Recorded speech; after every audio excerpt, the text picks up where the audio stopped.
Shalom, Israel. This is Bishop Nathaniel. I want you to know that you can view all our Sabbath classes live on IUIC TV. That's right, I said on IUIC TV.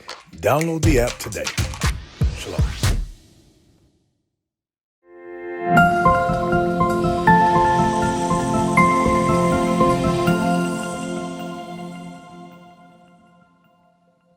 Hey, shalom, family. Happy Sabbath. Ladies, online, happy Sabbath. Bishop, happy Sabbath. Easy with the text messages about the wrong precepts I'm pulling. All right. And especially happy Sabbath to my girl Mimi. Shalom, little sister. All right. All right, so today's class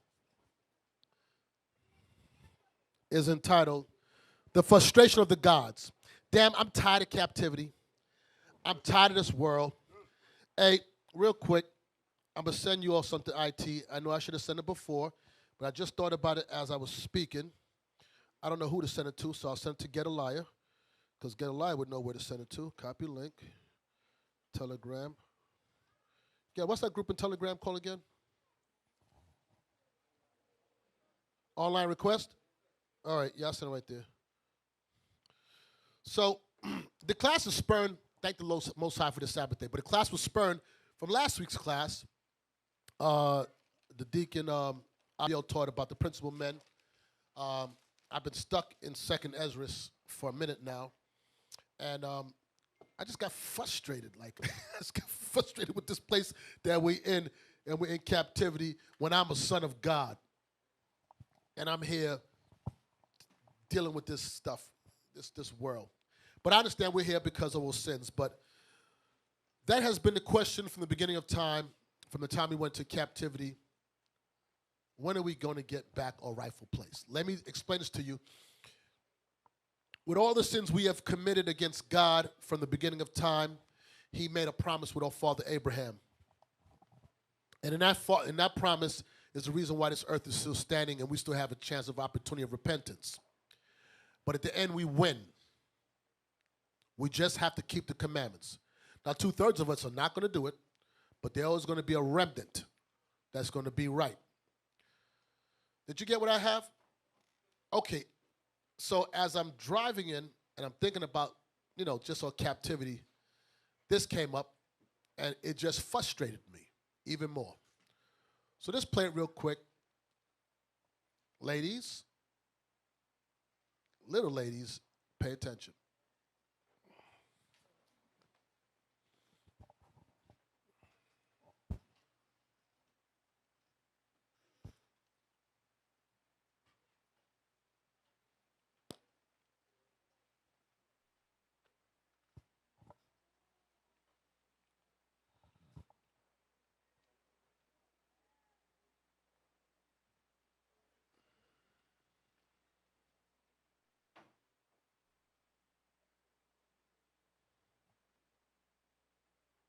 This thing drives me crazy. This play, I'm here to hear whatever's on it. Oh, come on, man. What's going on?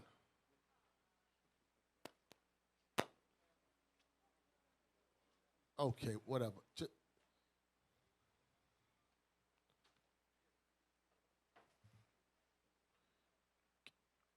IT, are we all right? We're not okay? Okay, we're going to try that again.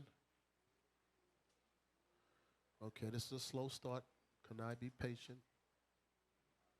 And your patient possess your soul, can I? Yep. I'm going to keep these commandments. I'm going to apply what I say. But if I fall and I slip, there's repentance for me. Okay, come on, y'all tripping now.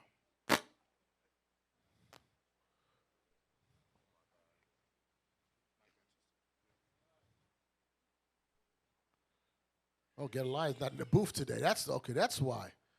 Like a Spanish, like a Puerto Rican in this hair. I felt Puerto Rican. Y'all know I love me some Puerto Rican. I felt Puerto Rican in this. Rican. Ooh. Beady, beady, beady, beady, beady, beady, beady, beady, beady, beady, bum, bum. Selena wasn't Puerto Rican, bro. Selena wasn't Puerto Rican? No. She was Mexican.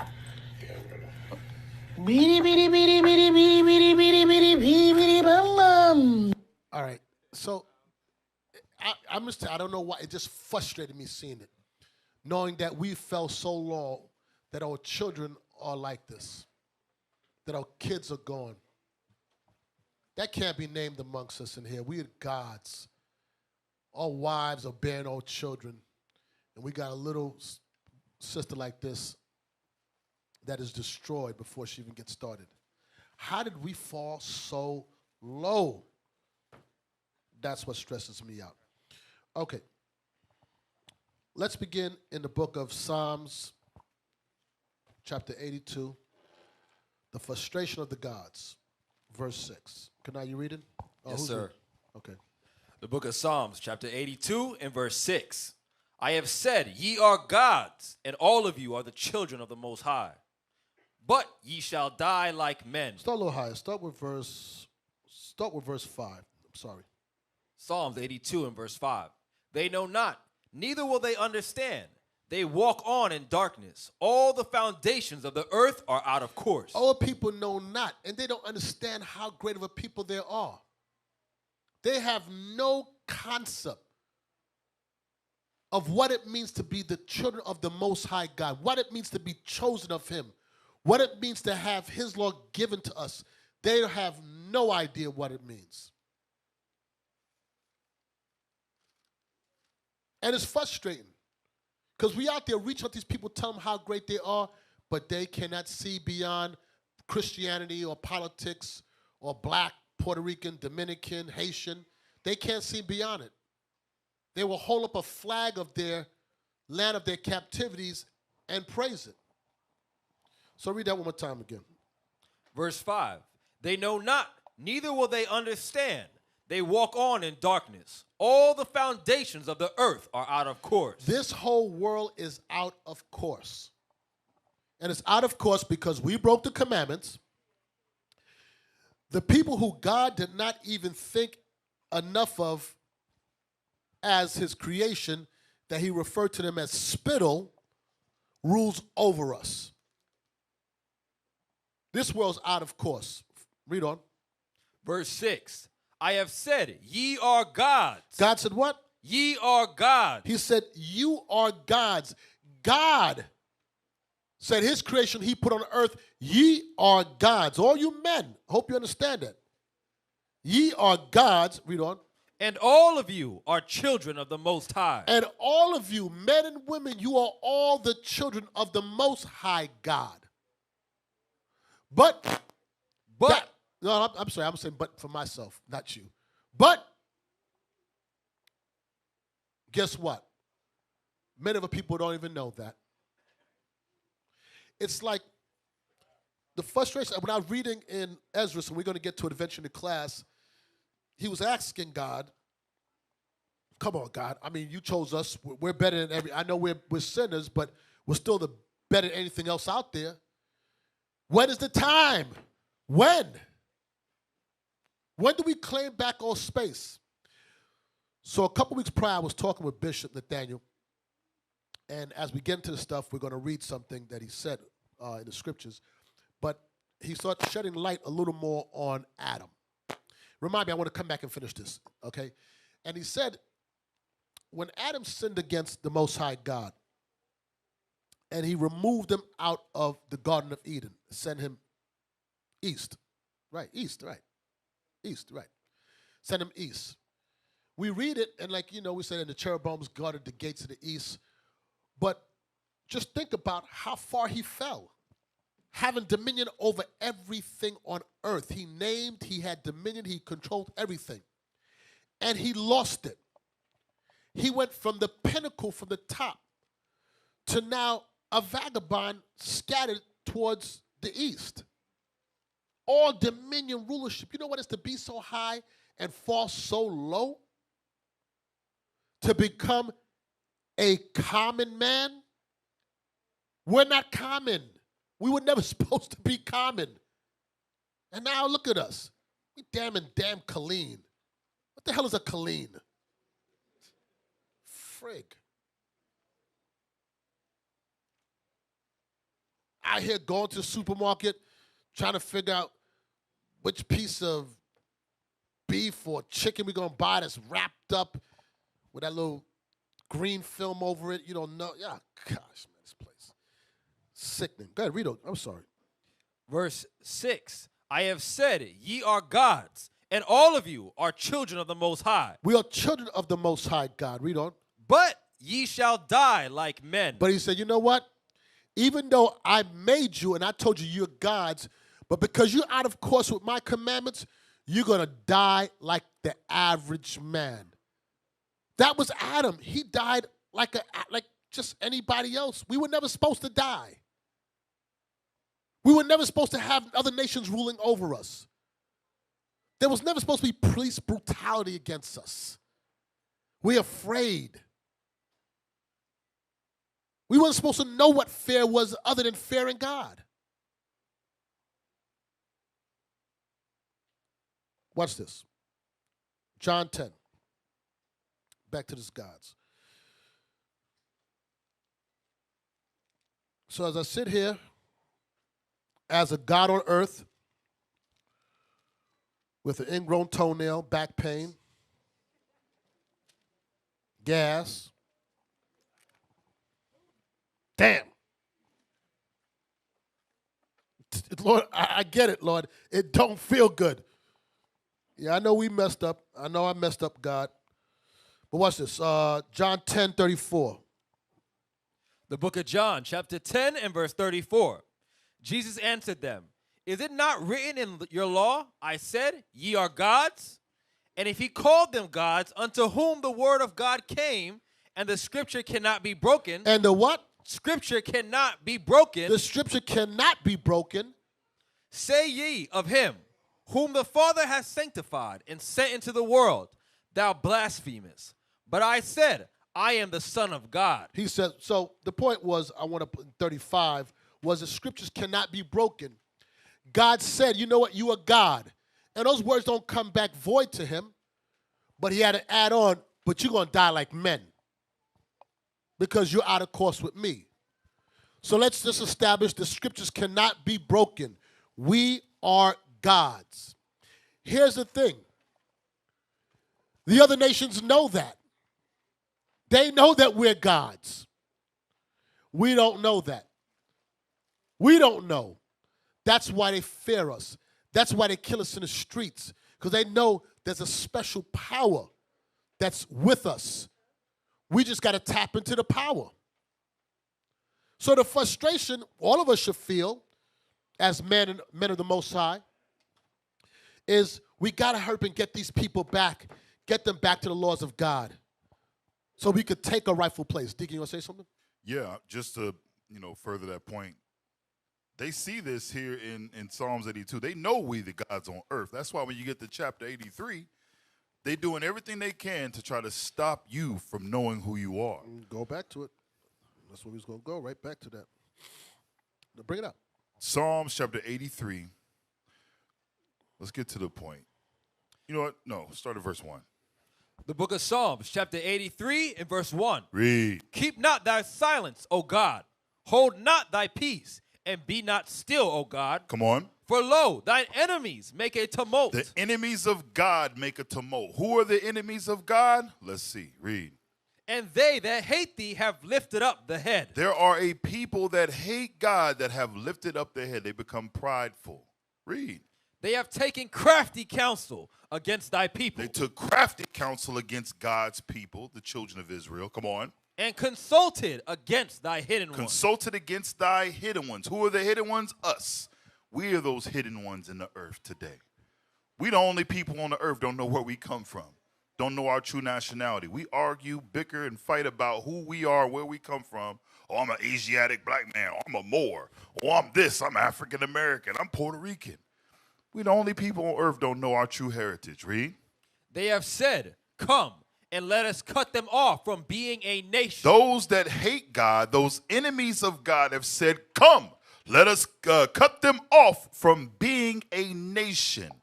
They said, because these people are gods on earth and we want to come against the Most High, let's get the closest thing to him, his children. So they said to keep us from being gods on earth, what would they take from us? Read that again. And they have said, come and let us cut them off from being a nation. Read. That the name of Israel may be no more in remembrance. That the name of Israel would be no more in remembrance. That's the tact. That's the game plan right there. Is to cut you off from your heritage. Cut you off from who you really are. And that's gods on earth. Damn. That the name of Israel be no more in remembrance. We are the prince of the power. And there's only one power, Yahweh, the power. Or God, the power. I did that for you, BHIs. So when you get down to verse chapter 83, he's explaining because we're gods, the nations realize, you know what? We got to cut them off. We need a whole bunch of African, Puerto Ricans, Haitians, Dominicans, Jamaicans. We don't need Israel. Understand, these scriptures are a lifeline. These scriptures is what makes us great when they're applied in our lives. So watch this. They said, let us cut us off. Watch this. Because what you said, Abiel, concerning it, the nations know. Go to the book of 1 Samuel. Watch this. 1 Samuel 4.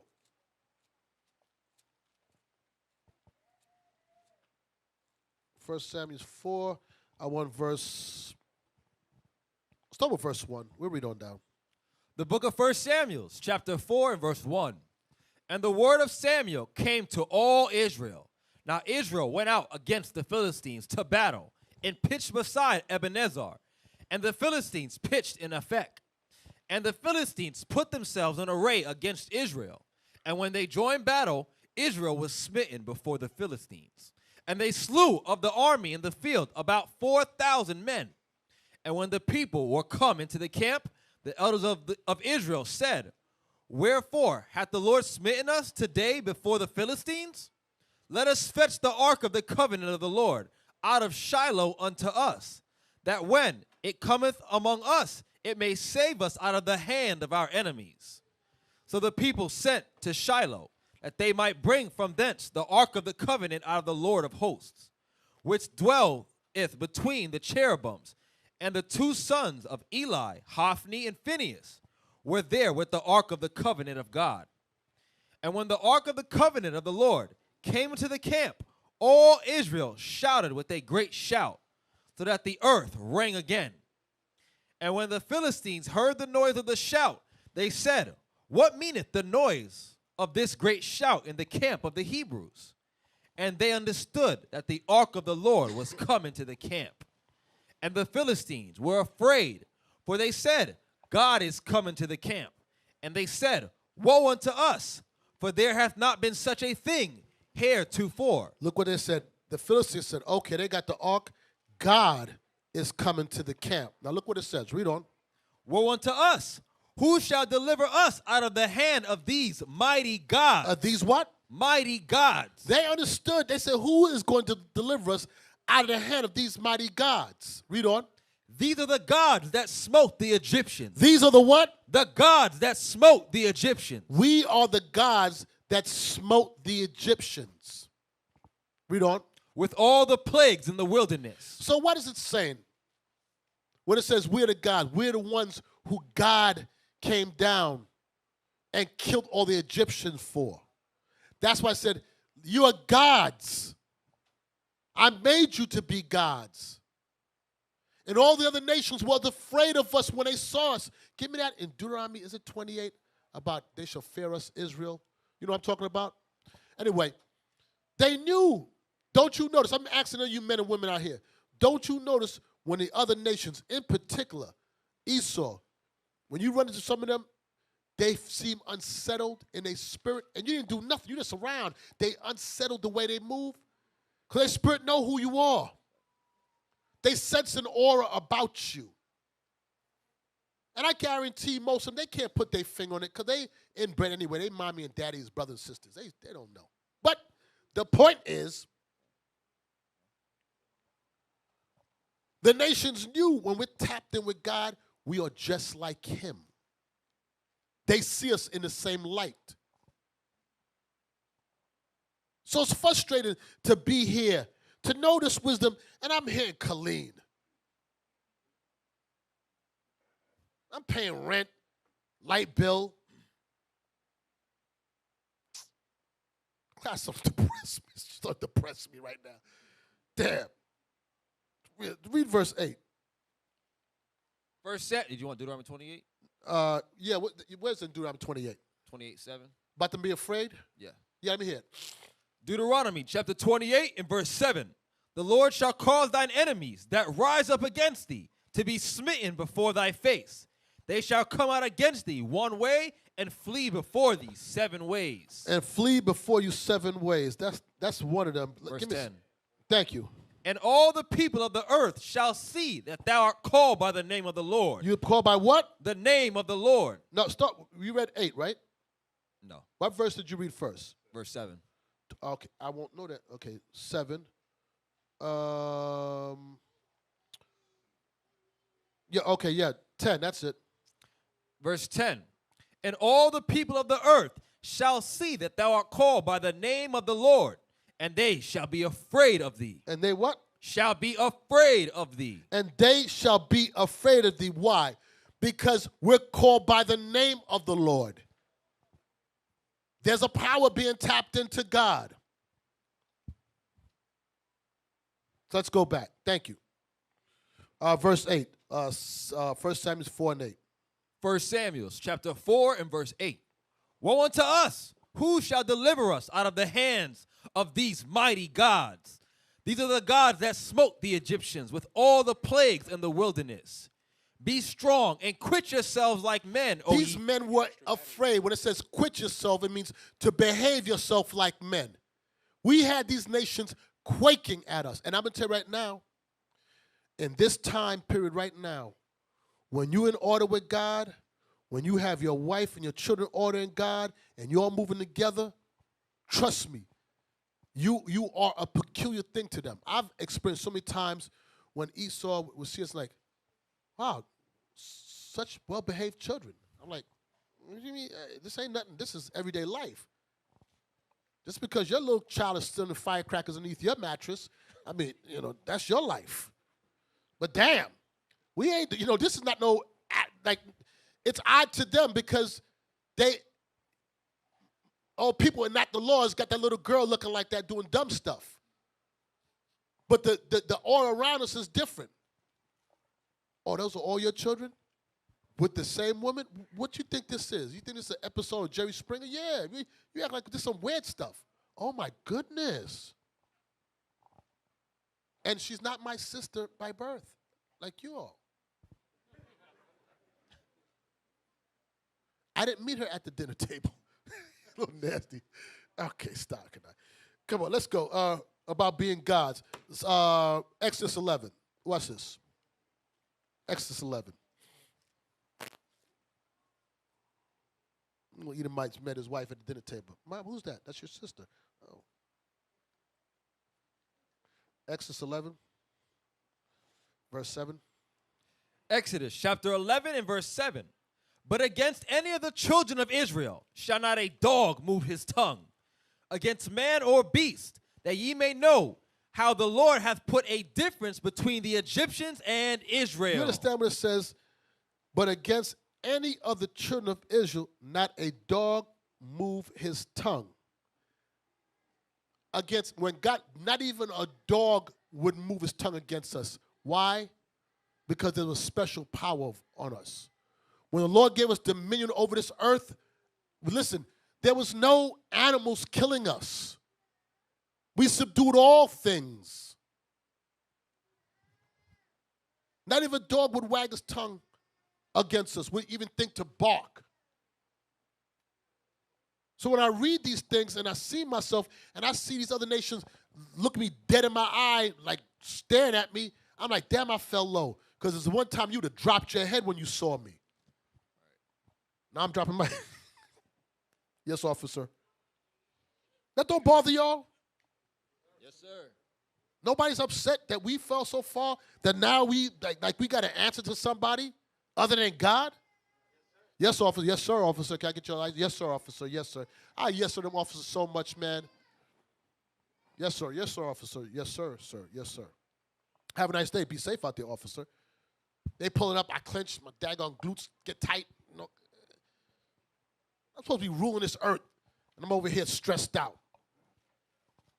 And he driving past me. He's not even stopping me. Oh, shit. I'm worried. When, Lord, when are you going to deliver us? That's the question we want to know. And he's going to tell us exactly. And watch this. Let's go to this dominion. Genesis 1. This is the power God gave us. Genesis 1. I want to start verse 27. Genesis chapter 1 and verse 27. So God created man in his own image. In his what? In his own image. We're created after his likeness. The power, the true power on the earth. There's nothing above him. He said, I'm going to make you after my similitude. I'm going to give you my feature, my color, my hue, my hair. I'm going to make you special like me. And what do? We go bleach our hair, straighten our hair, bleach our skin. You know in Jamaica, you all like to bleach your skin, but your knuckles be black. Look like you be scraping your knuckles on the ground. Friggin' silverback. He said, I'm going to make you after my image. I'm the author of beauty. I made you perfect. Damn. Hold this. We come back here. Go to 1 John 3. Come right. Don't let me go no place after this. Okay. 1 John 3.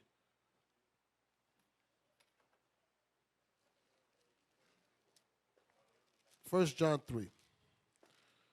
Start with verse 1. 1 John chapter 3 and verse 1. Behold, what manner of love the Father has bestowed upon us, that we should be called the sons of God. Therefore, the world knoweth us not, because it knew him not. Read on. Beloved, now are we the sons of God, and it doth not yet appear what we shall be. But we know that when he shall appear, we shall be like him, for we shall see him as he is. Read on. And every man that hath his hope in him purifieth himself, even as he is pure. Yeah, I had this hope in me that when God appears, I'm going to look just like him and I'm going to get all the honor and everything he got. So for that cause, I need to purify myself. But what kind of love is it? When it says, behold, what manner of love the Father hath bestowed upon us, that we, out of all the nations he made, that we should be called the sons of God. To be called the sons of God, God said, ye are gods. You are my sons. Damn, there's no greater honor there's no greater honor we can get on earth to be called the son of God. There's no greater honor. Nothing. And now we have it. The other nations know it, but it ain't a big deal to us. We're comfortable here. We're comfortable in this captivity. You know, some people comfortable, like, you ever see some people that's on welfare and they be on a 2-3 generation like this, like they don't want, like they generational welfare, like they're not trying to get off it, they get comfortable. That's how we comfortable in this captivity. I'm not comfortable answering to no other nation. I'm not comfortable to it. I have to do it, but I'm not comfortable. I hate it. I hate to coon. I hate to, have to, yes, sir, and change my voice when I'm making a phone call. I hate that stuff. It drives me crazy. Knowing who I am. Knowing what I'm tapped into. But God wanted like that because he wants me to be frustrated with this captivity. He wants us to be frustrated. To know you fell so far, Kani. Look at you now. Look at you. You in Killeen. I made Killeen just for you. So you can go there and serve captivity in Killeen. Verse 2. 1 John chapter 3 and verse 2. Beloved, now are we the sons of God, and it doth not yet appear what we shall be. But we know that When he shall appear, we shall be like him. You know what it means that we know not what we shall be? Meaning we can't even fully, with our earthly mind, understand the glory and honor and exactly how this is going to be. God didn't build us like that. And we're going to go through that later on in the class as far as understanding spiritual things. Our minds are not built to fully understand the grasp and the magnitude of God. These words of this Bible does not give him true, what's the word I'm looking for? True justice. Because our minds can't comprehend something so great. We got to piece together as best as we can to understand the fullness of who he is and what he is and what we are. But we at least know that if we purify ourselves, we'll be like him. And I can certainly say, from what I read, God ain't answering to no man. He ain't answering to no man. He ain't cowering. And he says, you're going to be like me. It got to vex you. It has to vex your spirit that we have fallen so far down on this totem pole that we're scraping the gut. We got some mongoloids, some half-breeds, some incest people over us. People that worship frogs and drink blood over us. And we have to answer to them. Back. Genesis. Please. Genesis chapter 1 and verse 27. So God created man in his own image. In the image of God created he him. Male and female created he them. Mm-hmm. And God blessed them. And God said unto them, be fruitful and multiply and replenish the earth. And subdue it. And what? And subdue it. The game plan was for us to subdue the earth.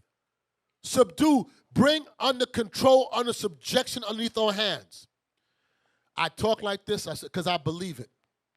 I know my job is to subdue the earth. Lord, I want that back. I want to subdue all things underneath me, all nations. I want to jump in the ocean and the shark swims away from me.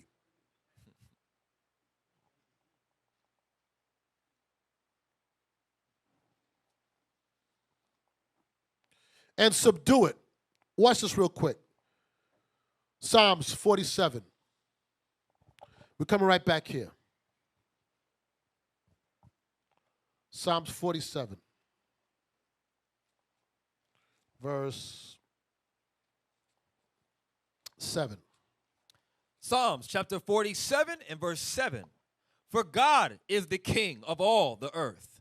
Sing ye praises with understanding. God reigneth over the heathen. God sitteth upon the throne of his holiness. Now watch this. Jump up to verse 3. Verse 3. He shall subdue the people under us. What? First do this. Start with verse 1. Psalms chapter 47 and verse 1. Oh, clap your hands, all ye people. Shout unto God with a voice of triumph. For the Lord most high is terrible. He is great king over all the earth. He's the great king over all the earth. Read on.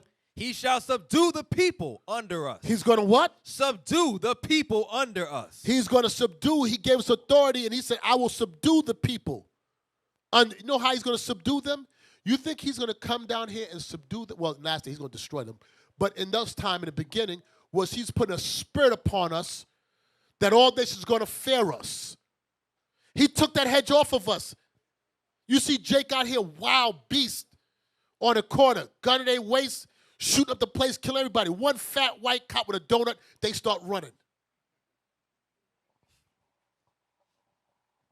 They be in prison, stabbed with shanks. A guard come, they all cower. Why? He took that spirit off of us. He will what? He shall subdue the people under us, and the nations under our feet. And the nations under our feet. Who doesn't want that? If you don't want it, man, something's wrong with you. That's the frustration that our forefathers. Why, Father? Come on, man. This captivity is too hard to bear. Ain't like we don't deserve it. We get it. But okay, when? He said, ain't for you to know the time or hour. Just be prepared. Read on. Verse 4, he shall choose our inheritance for us, the excellency of Jacob, whom he loved. Whom he what? Whom he loved. Whom he loved. He shall choose our inheritance for us.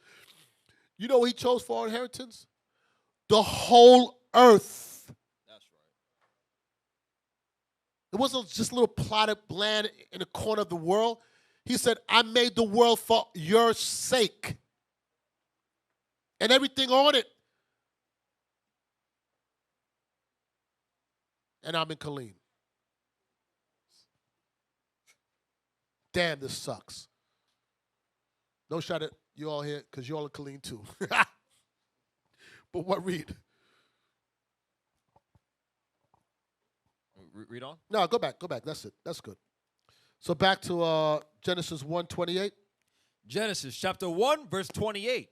And God blessed them, and God said unto them, be fruitful and multiply and replenish the earth and subdue it, and have dominion over the fish of the sea and over the fowl of the air and over every living thing that moveth upon the earth. When it said every living thing, it's talking about the other nations too. Everything. Have dominion over the fishes of the sea. We weren't afraid of killer whales and sharks and stuff like that. We would go out in the ocean. They wouldn't even think. The Most High would put a spirit in them. They would not even touch us. Wouldn't even think about it. We wasn't scared of bears and lions and stuff like that. Old forefathers, when they were young men, were slaying lions. As young men, young boys slaying lions. Lions was like a little kitty cat for them. Now look at us. A daggone 40-pound pit bull got us terrified.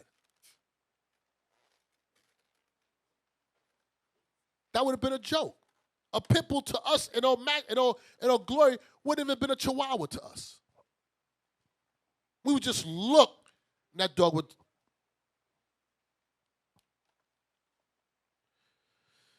It says, and over every living creature on the earth. 2 Ezra 6. Watch this.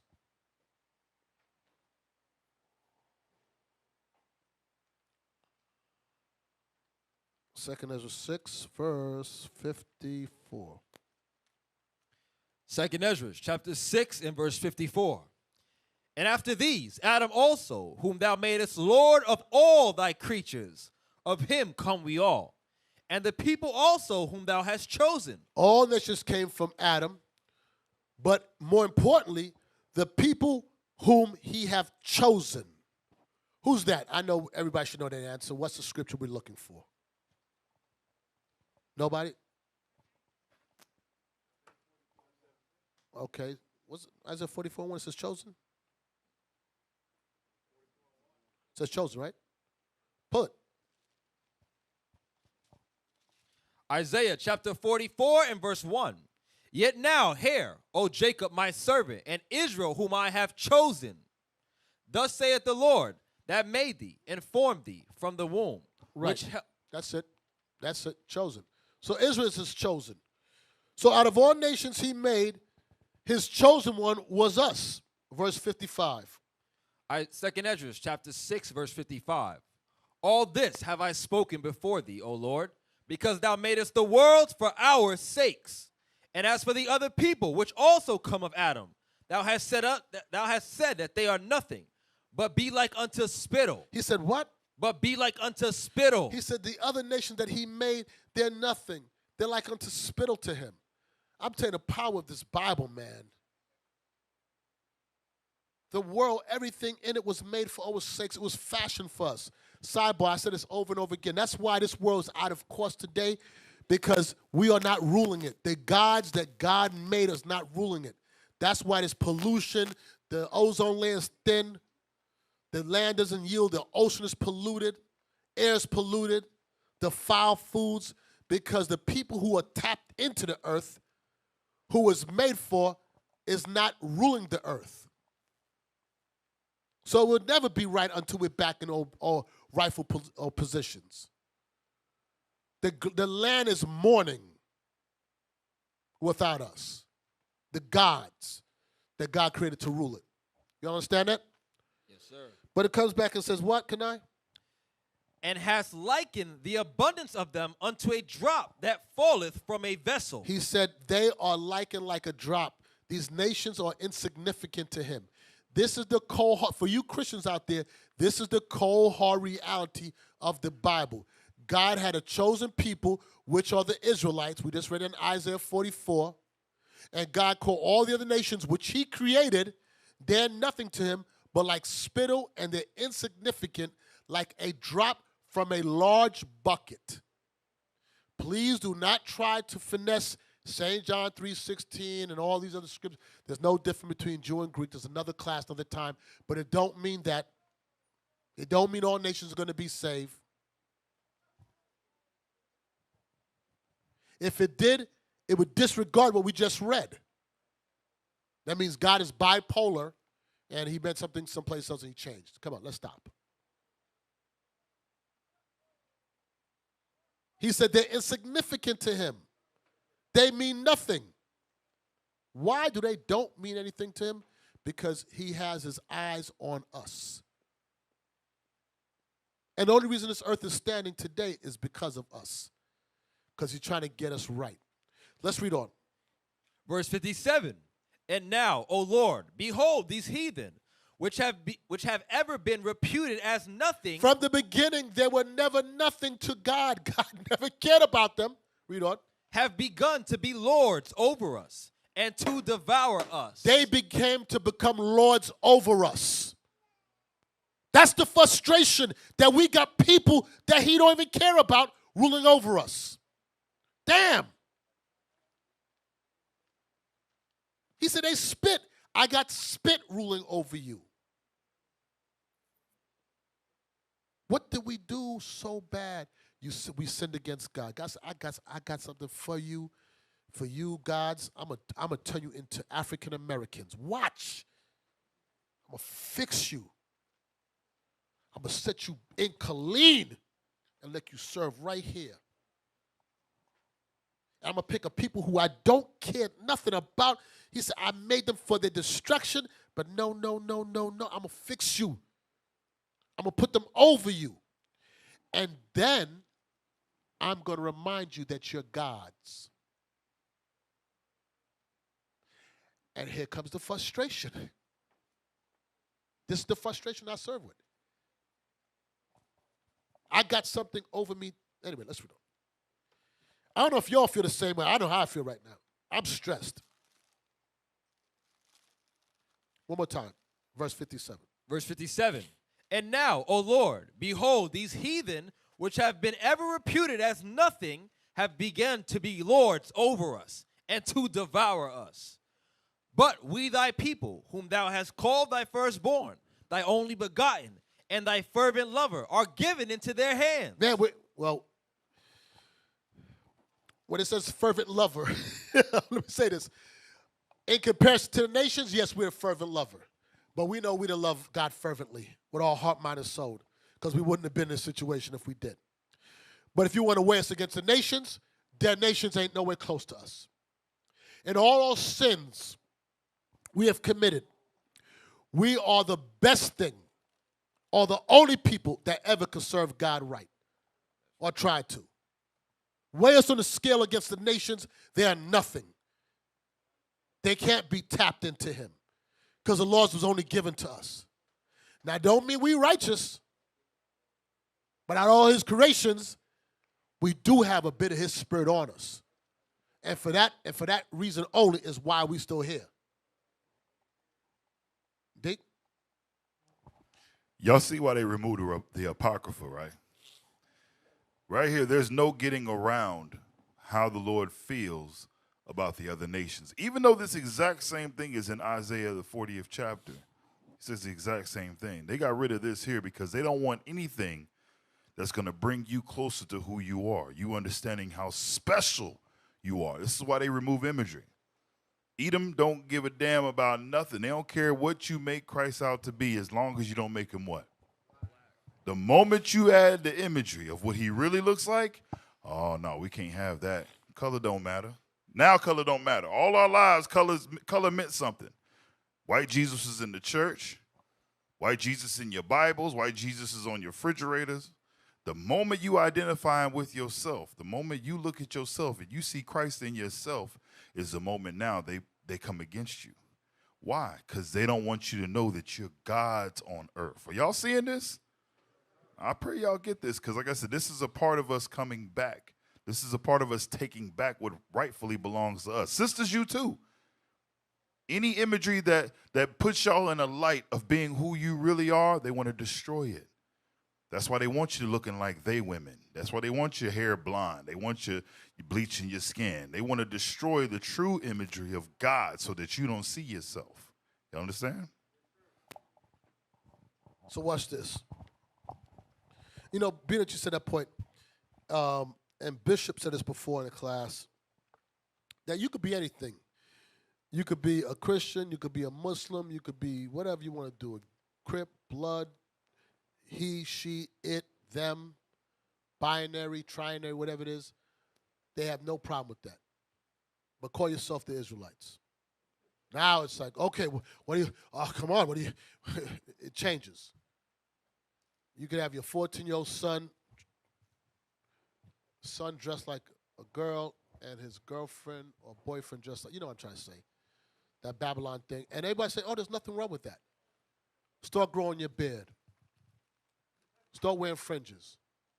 Now, it's a spirit. They understand that. We're tapping back in.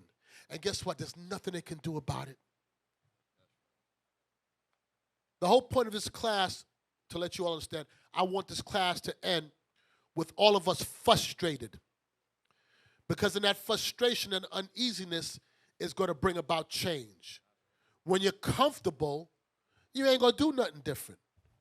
But if you could see yourself in these scriptures and see that you God's and you got these people over us that ain't nothing, I'm hoping that these scriptures work, that you begin to see and think like a God. And when you do, then you're going to realize that if I'm a God, then why am I like this right now? And there's going to become an urgency to change.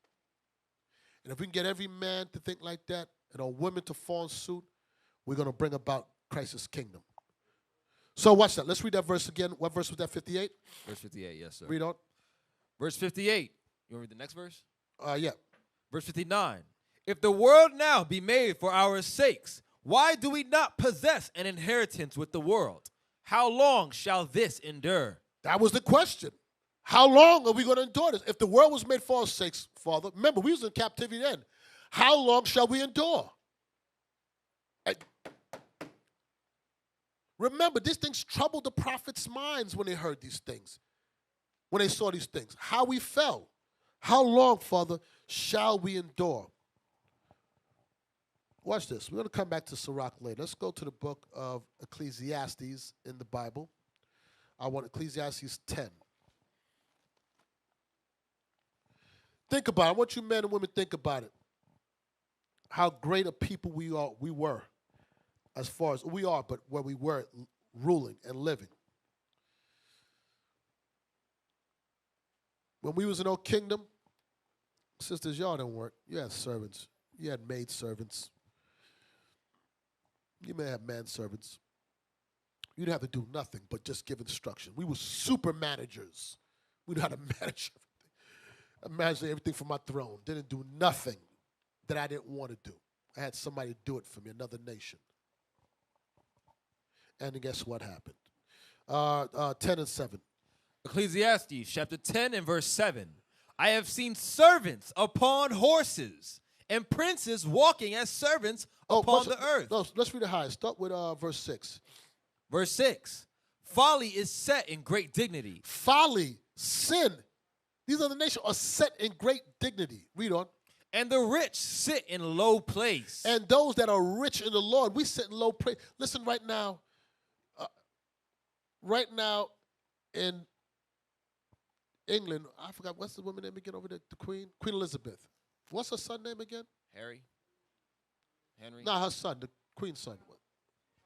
Prince Charles. I know all you these Jamaicans, they know that stuff. They love that stuff. Anyway, Prince Charles and Queen Elizabeth. These pasty people, you telling me that's royalty? You telling me the next little redhead boy they have there is royalty? Hell no. You telling me daggone Putin, that's royalty? George Bush? Donald Trump? Joe Biden? That's royalty? What they have the image of beauty? Name the white woman they think is beautiful. See, I'm old, so y'all, I don't want. Give me some of the young one today. Paris Hilton. That's it. Paris Hilton. You think that's beauty? Huh? Come on.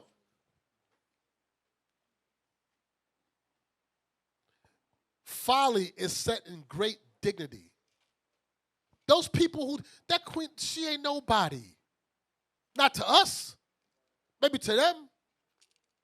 But all people will see her and they'll be like, here comes the queen. I can give a rat's backside about that. Please move. You still here?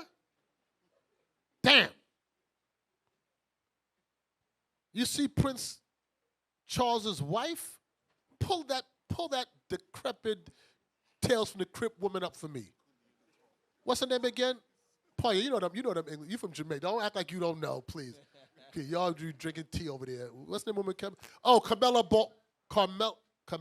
say Carmella.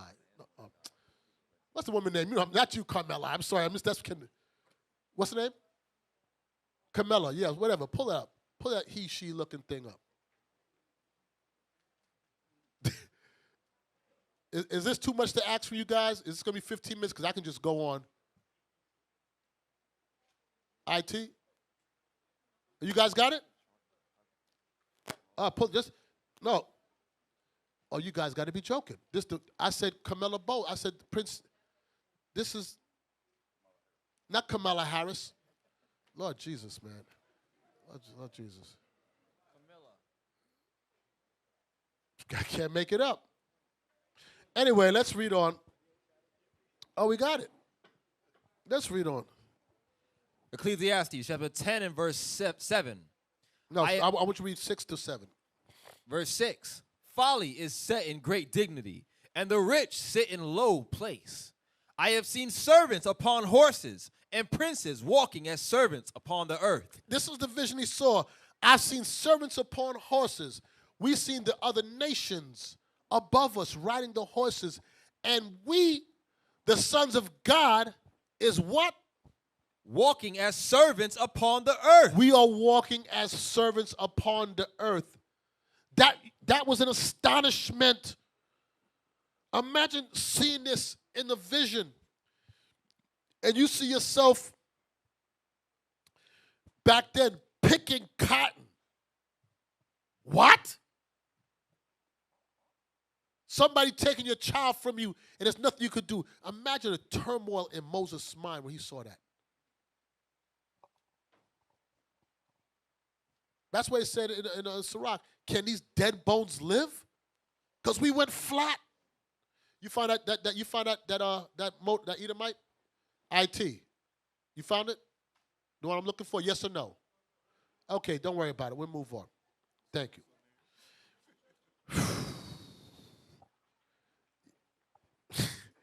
Yeah, this pull up. Yeah, when you get a chance, not now. Mike Pence. Mike Pence is a good one, and her name is. What's her name? Just say her name. Camilla Bowles. Bowles. No, send it to. Send it to. I don't want to deal. Just find it. I don't want to send nothing to nobody. Let's move on. Damn. But thou rich. Give me the Revelations 2. Oh, there we go. There we go. Lord, man. No, that ain't a good one. Yeah, let's use that one. Talk for a while. She died? Oh,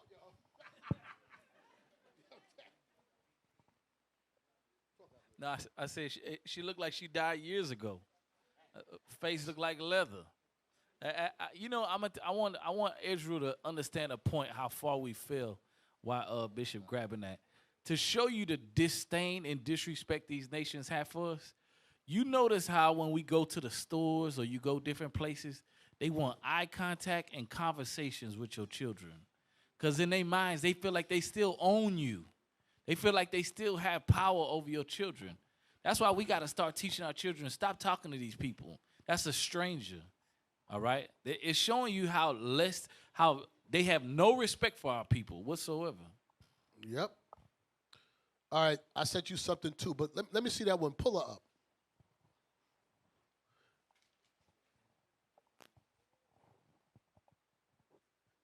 This is what the world consider dignity. No, not that picture. I want Camilla Bowles first. Pull her.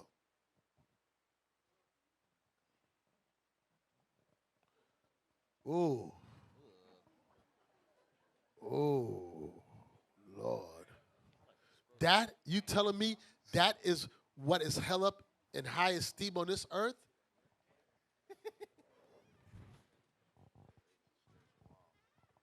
Marvelous. Look at this. That's an astonishment. Hey, sisters, don't worry, man.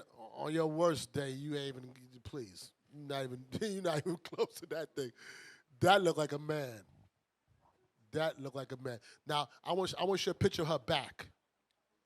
This one she went to the beach. Show me her back.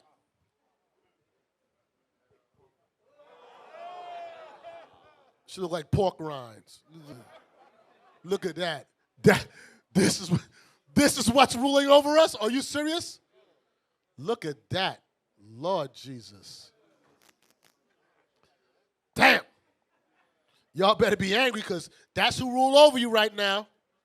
Look at that. You touch that thing, pop. That's a.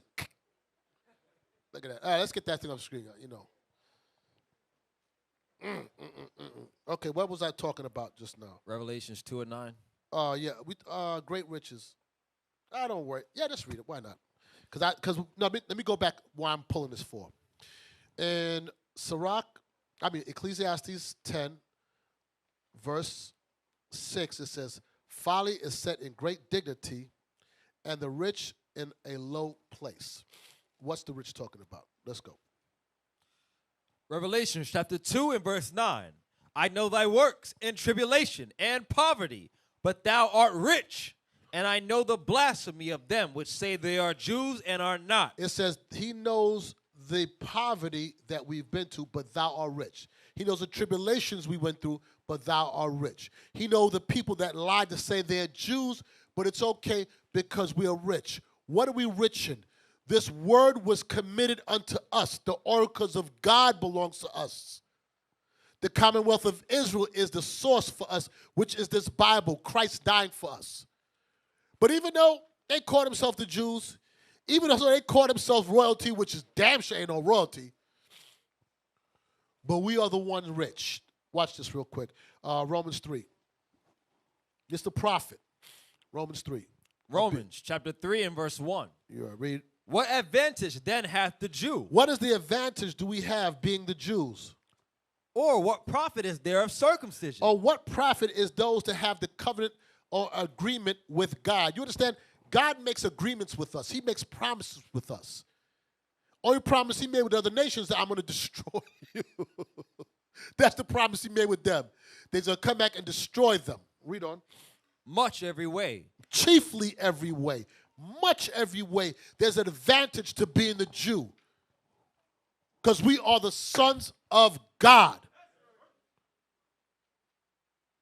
We are his representation. We are his representation on earth. God's sent on the earth to have dominion on the earth. Read on. Chiefly because that unto them were committed the oracles of God. Mainly because unto us was the laws of God committed to. That's why, who was it? Somebody talking earlier. I think it was one of the captains speaking in class. We ain't worrying about that. What's a guy named Riser? What's Mark his name? Riser. Yeah. Hi, Riser. Move your backhand him. You crazy? You think we gonna battle you? We think we don't care. The Bible ain't for you. It ain't written for you. Like, that's, again, white privilege. Like, we got to explain to you, and we want to have we ain't have a conference. Man, move. Right. Like, we're going to have to sit down there and reason with you to explain the Bible to you. You don't need to know what it means because it wasn't for you, and we ain't talking to you. That's right. Hell, you think you are, like, we're going to answer to you. Right. Man, please. You know who I am? Save him, Lord. Save him from one of your special servants that kept these commandments. Save him. Got some work for you. And dudes be answering them. These other Israelite groups want to be battling with him and going back and forth. That dude is beneath talking to no mongrel.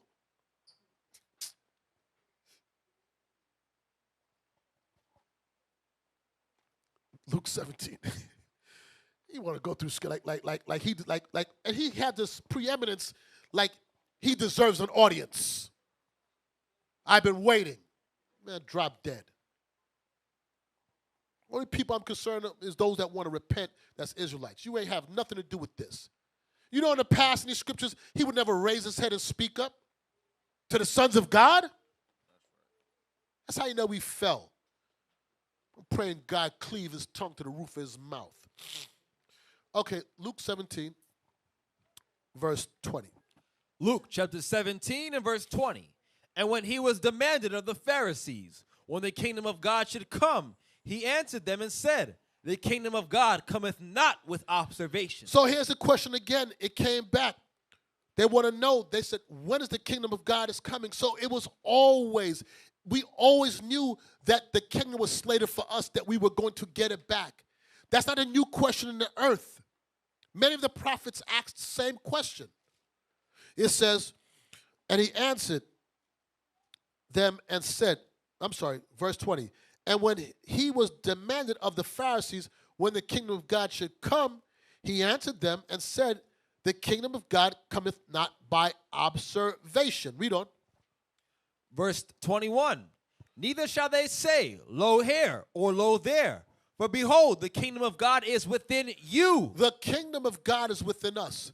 So we have to get frustrated as gods on the earth in our situation and make the change.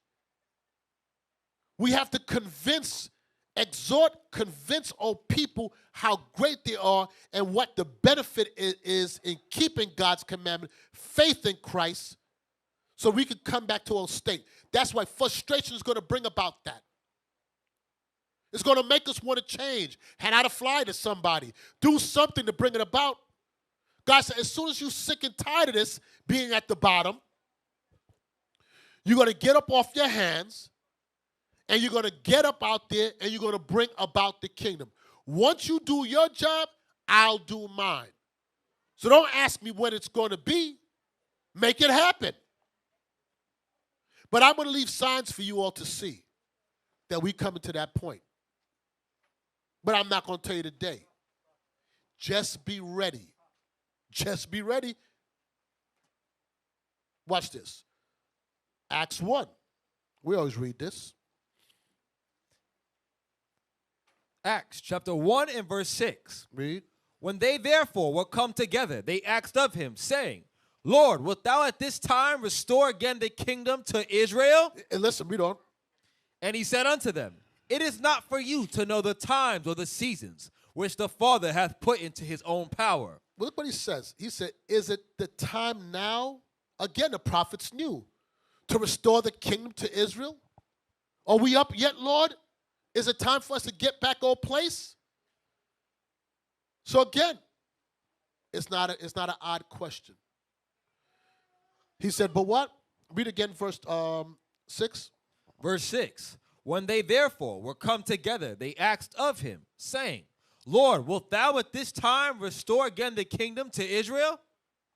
And he said unto them, it is not for you to know the times or the seasons which the Father hath put in his own power. He says, but it's not for you to know the time nor the season that the Lord hath put in his own power. Now, we're going to come back and deal with this later on concerning not knowing the time or season, but it's in the Lord's power in his time. And it's going to be, we're going to help expound on what he's talking about there. All right? 2nd Ezra 4.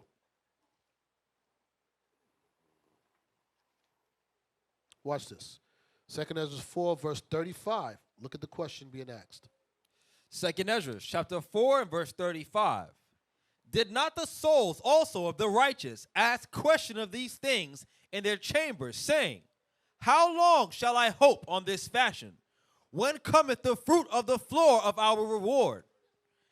So look what it says.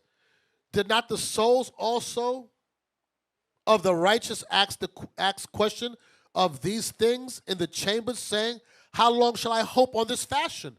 How long am I supposed to hope and wait for the kingdom? When cometh the fruit of the floor of our reward?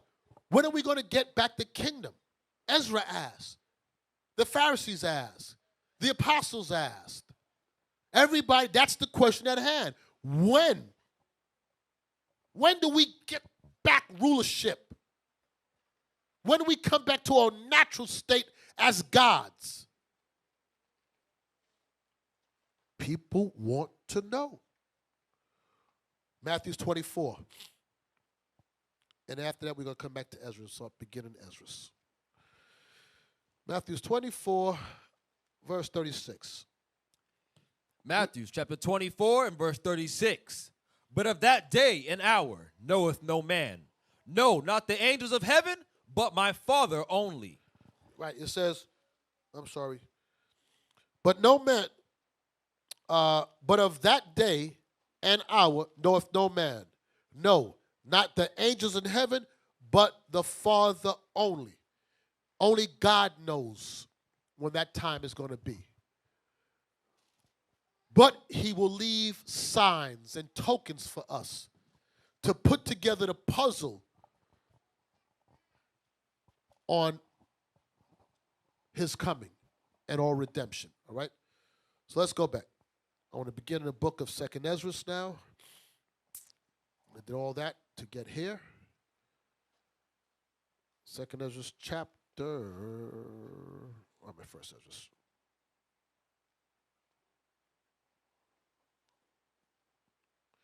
Three.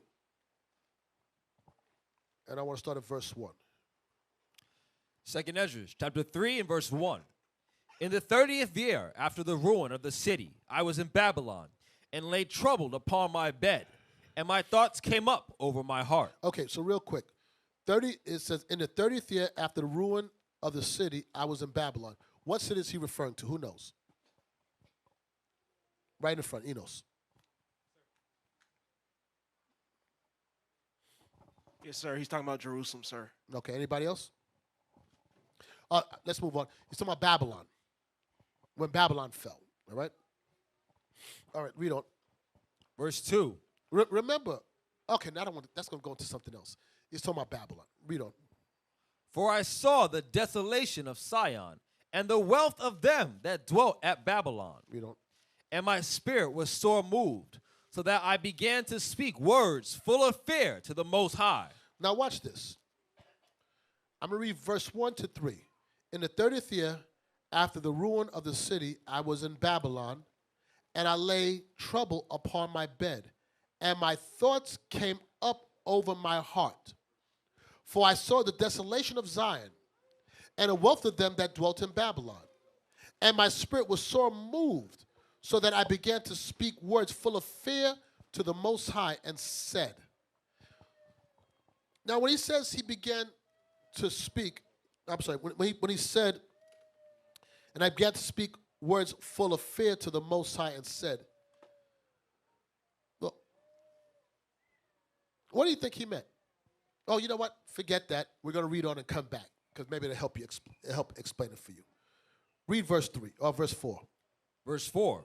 O Lord, who bearest rule, thou spakest at the beginning, when thou didst plant the earth, and that thou thyself alone commandest the people, and gavest a body unto Adam without a soul, which was the workmanship of thine hands, and didst breathe into him the breath of life, and he was made living before thee. So now he begins to talk about the creation. This is what he's talking about. Read on. And thou leddest him into paradise, which thy right hand hath planted, before ever the earth came forward. What was paradise? Jerusalem, the Garden of Eden. All right? Read on. And unto him thou gavest commandment to love thy way, which he transgressed, and immediately thou appointest death in him, and in his generations, of whom came nations, tribes, people, kindreds, out of number. Okay, so when we go back up in verse 3, it says, and my spirit was sore moved, so that I began to speak words full of fear to the Most High, and said, and he began to explain this, all four. The fear was, when are we going to get back our place? Because he's seeing the wealth of the other nations and how of a lower state that we're in. And he said, when is this going to happen? We're so low. Why is these nations doing so well? Then he began to rehearse the history and said in verse 7, and unto him thou gavest commandment to love thy way, which he transgressed, and immediately thou appointed death in him and his generations, of whom came nations, tribes, people, kindreds, and numbers. So who's that him where death came into the world? Who knows that?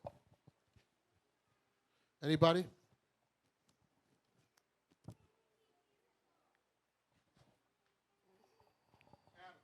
Adam, very good. Let's go to Romans 5 real quick.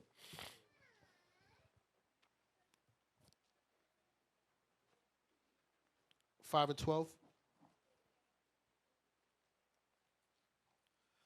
Romans chapter 5 and verse 12. Wherefore, as by one man sin entered into the world, and death by sin, and so death passed upon all men, for that all have sinned. Right. So let's go back. No, 1 Corinthians. Wasn't there one? Abia, 1 Corinthians, you quoted? 15, that's it.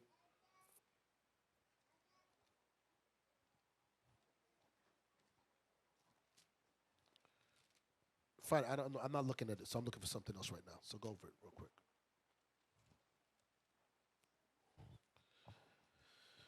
Eight.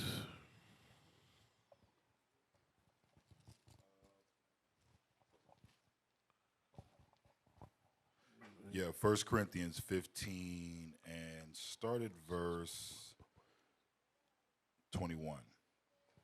1 Corinthians chapter 15, verse 21.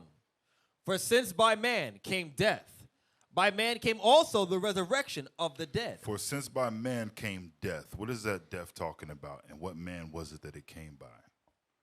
Enos. That's talking about sin or us losing our immortality. Okay. Yes, sir. And then what was the second part of the question? I'm sorry. Who did it come by? Oh, they came by Adam. Read on. For since by man came death, and by man came also the resurrection of the dead. Read on.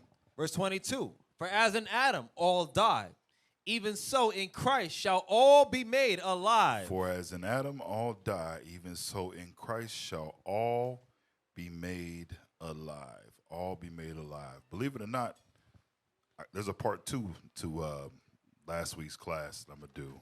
We didn't cover everything, but this is imperative in understanding what it is that Adam did and how he fixed it. Y'all understand what I'm saying? Y'all don't understand what I'm saying.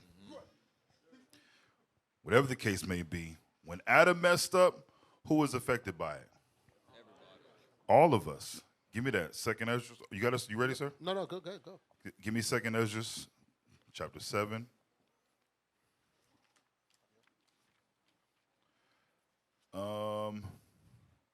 Read verse 48. Second Ezra, chapter 7 and verse 48. Read. O thou Adam, what hast thou done? O thou Adam, what hast thou done? What did you do? Read.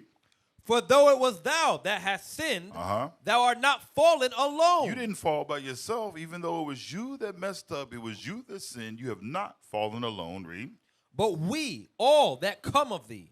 We all that come of thee. Everyone that comes from Adam is living under the curse of death. Y'all get that? All right. Yeah. Okay, that's a good precept right there. Back to 2 Ezra 3, verse 7.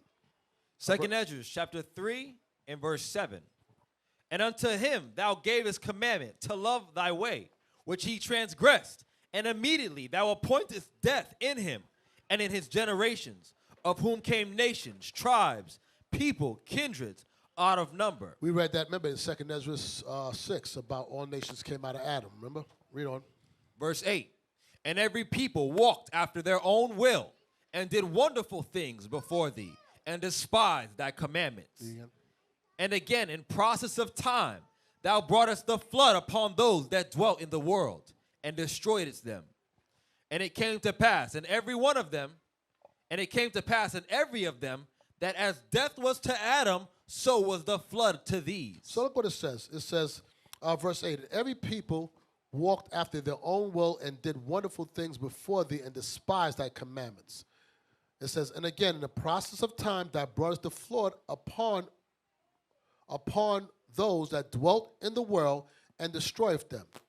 And it came to pass in every of them that as death was to Adam, so was the flood to these. I'm trying to help you paint the picture of what Ezra saw and when he began to speak. He began to give you the history of the creation. Then he explains that Adam sinned and Adam lost his dominion, was cast out, and death was ushered into the world. Then there was a point where the Lord showed mercy, and we began to multiply the earth again. But then we didn't do right again. And then he did what? He sent the flood and destroyed all nations and everything off the earth. But there was one, Noah, who was good. Out of Adam came one good, Seth. That was good. As we read on, you're going to see how it begins to color in the picture. Thank you. Read. Verse 11. Nevertheless, one of them thou leftest, namely Noah with his household, of whom came all righteous men. And it happened that when they that dwelt upon the earth began to multiply, and had gotten them many children, and were a great people, they began again to be more ungodly than the first.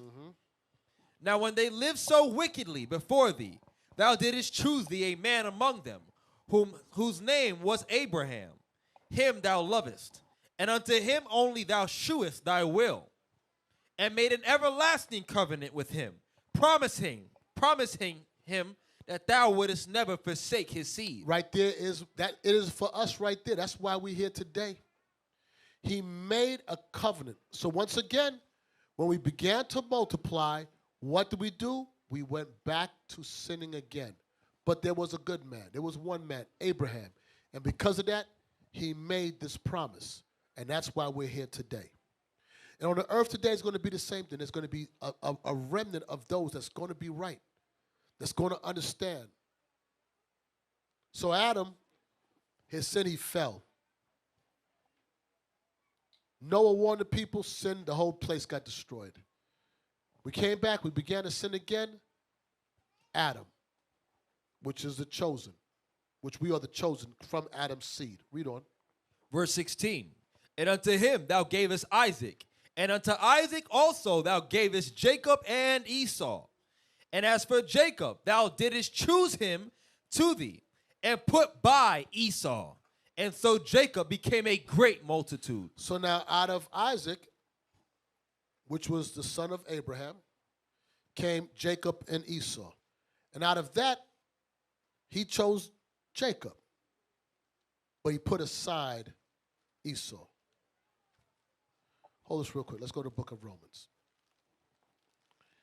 Now, I know many of you know this, but I'm doing this for those online, especially Christians, to understand why we take the stance that we take, because the scriptures validate it.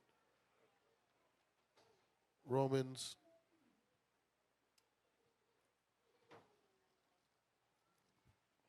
13. Yeah. Romans chapter 9, verse 13. Oh, give me 1 second. For some reason, I keep on going past Romans. Romans 9, give me 1 second. I'm going to start with...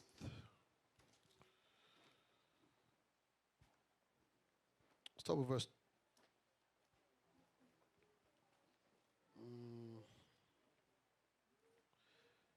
10. Romans chapter 9 and verse 10. And not only this, but when Rebekah also had conceived by one, even by our father Isaac, for the children being not yet born, neither having done any good or evil, at the purpose of God, according to election might stand, not of works, but of him that calleth. It was said unto her, the elder shall serve the younger. You read that in Genesis 25. Read on. As it is written, Jacob have I loved, but Esau have I hated. So listen, that's why we take the stance, because God said that because of election, who he chose, we just read that, he chose Jacob and put aside Esau. Genesis 25, the beginning of it is where he says, and the elder shall serve the younger. That was always the plan, that the elder was Esau, he would serve the younger, which is Jacob, which spawned the 12 tribes of Israel, the nation of Israel. They were meant to be servants to us. And God said, because of your disobedience, you're going to become servants to them. That was supposed to bring about this frustration. But watch this real quick. Verse 13. Verse 13. As it is written, Jacob have I loved, but Esau have I hated. God said, I love Jacob. What man of love did God bestow upon us that we should be called the sons of God? Before we did anything, he just said, I chose you. There's two of them here. I want you. Thank you, Father. I'm not trying to figure out his reasonings or why. It's above my strength. I just happen to know that I'm on the right side. That's all I really care about. People read that and say, so God is unrighteous. Why would he do that for? Because he's God. He's all power. Right. His thoughts are not our thoughts. And for whatever reasons, he decided to make this. And that's why the churches, they can't stomach reading these books. They can't stomach reading these chapters. They read the writings of Paul when it absolved them of keeping the laws. But when you hear these hard-hitting things like this, they can't stomach this.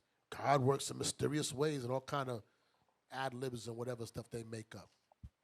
Please explain to me, Jacob have I loved, but Esau have I hated.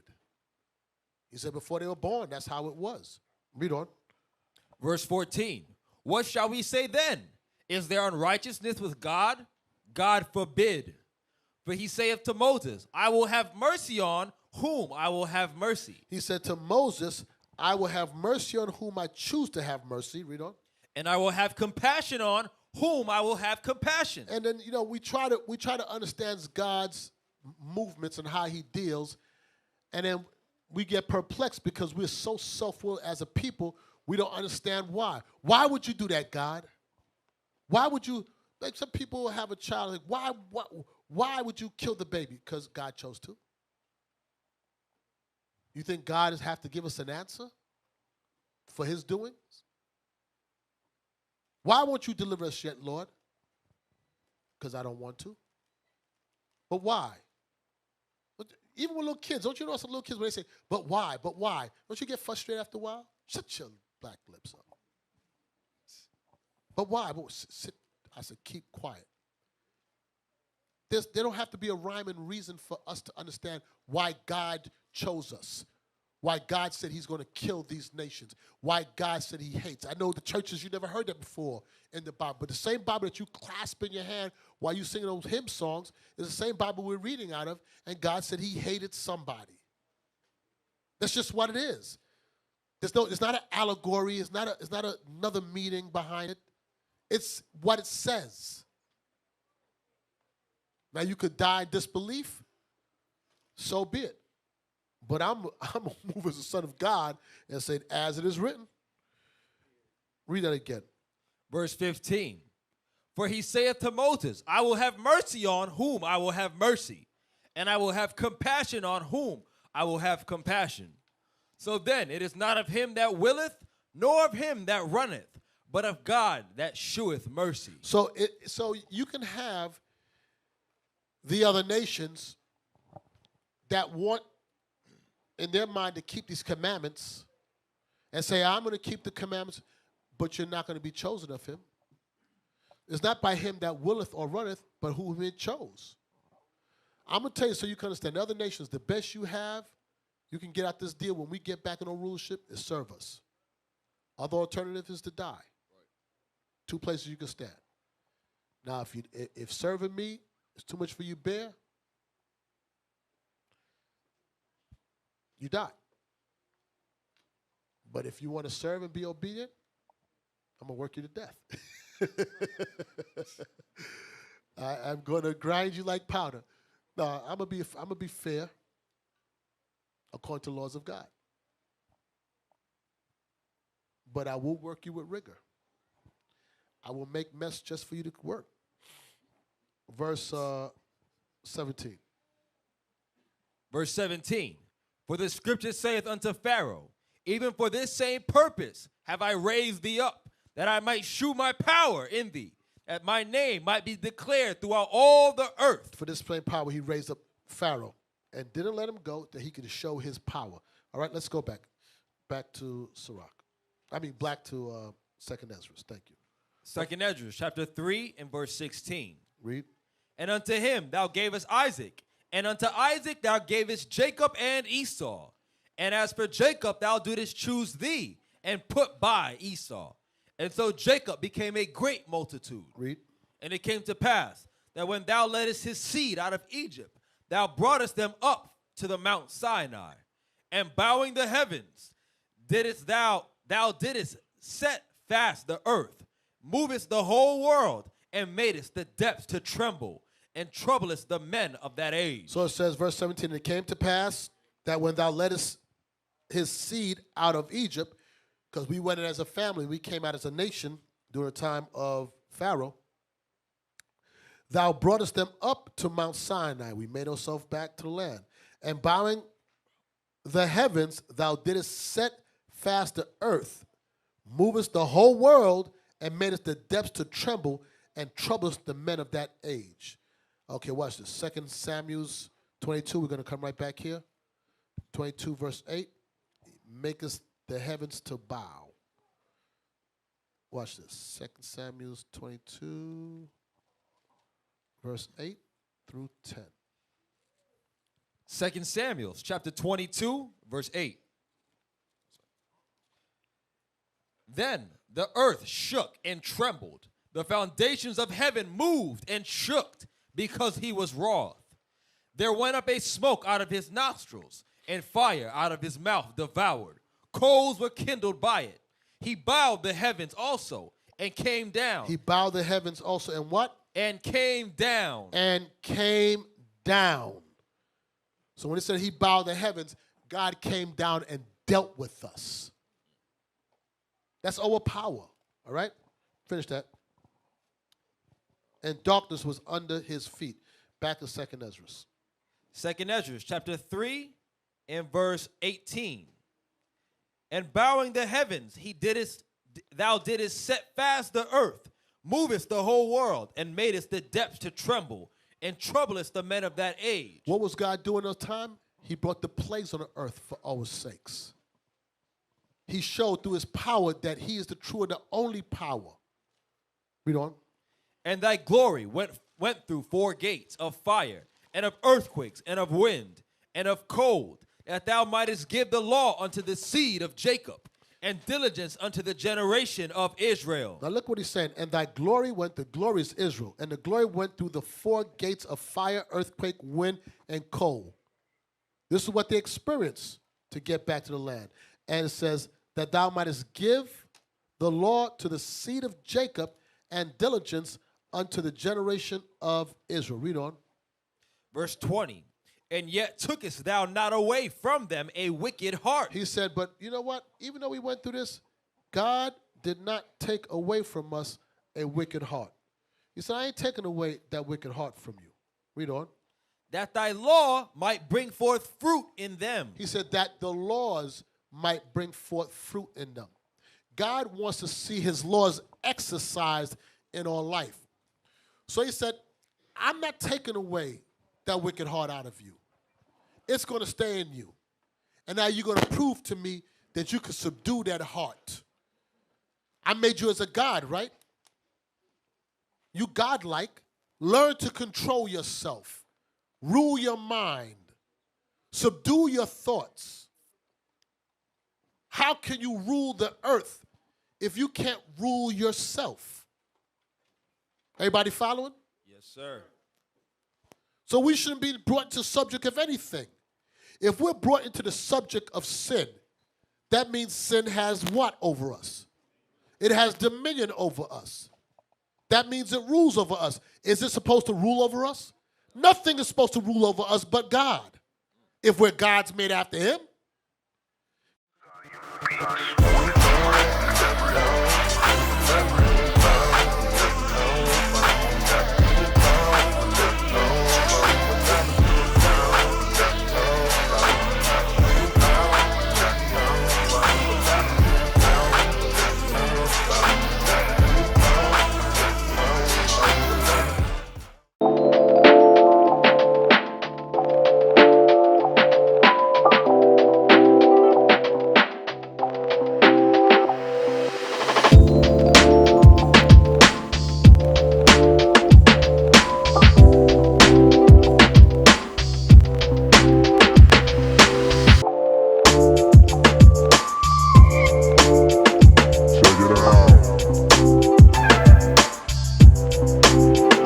Guys, I ain't taking away your wicked heart. You're gonna fight that down.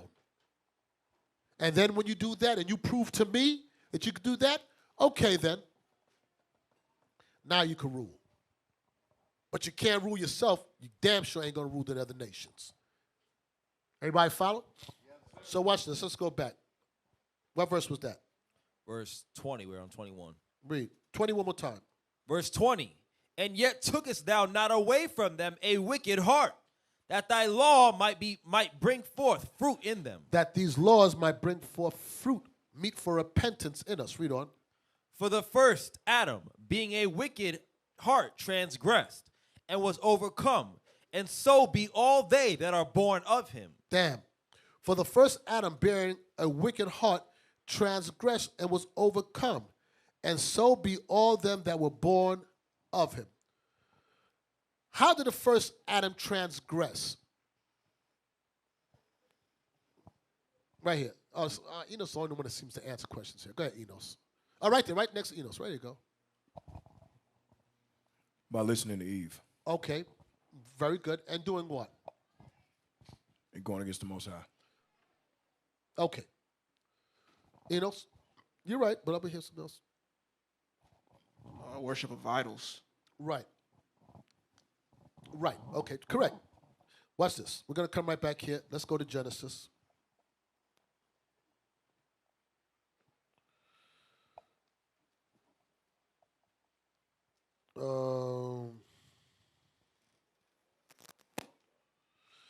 Genesis 3.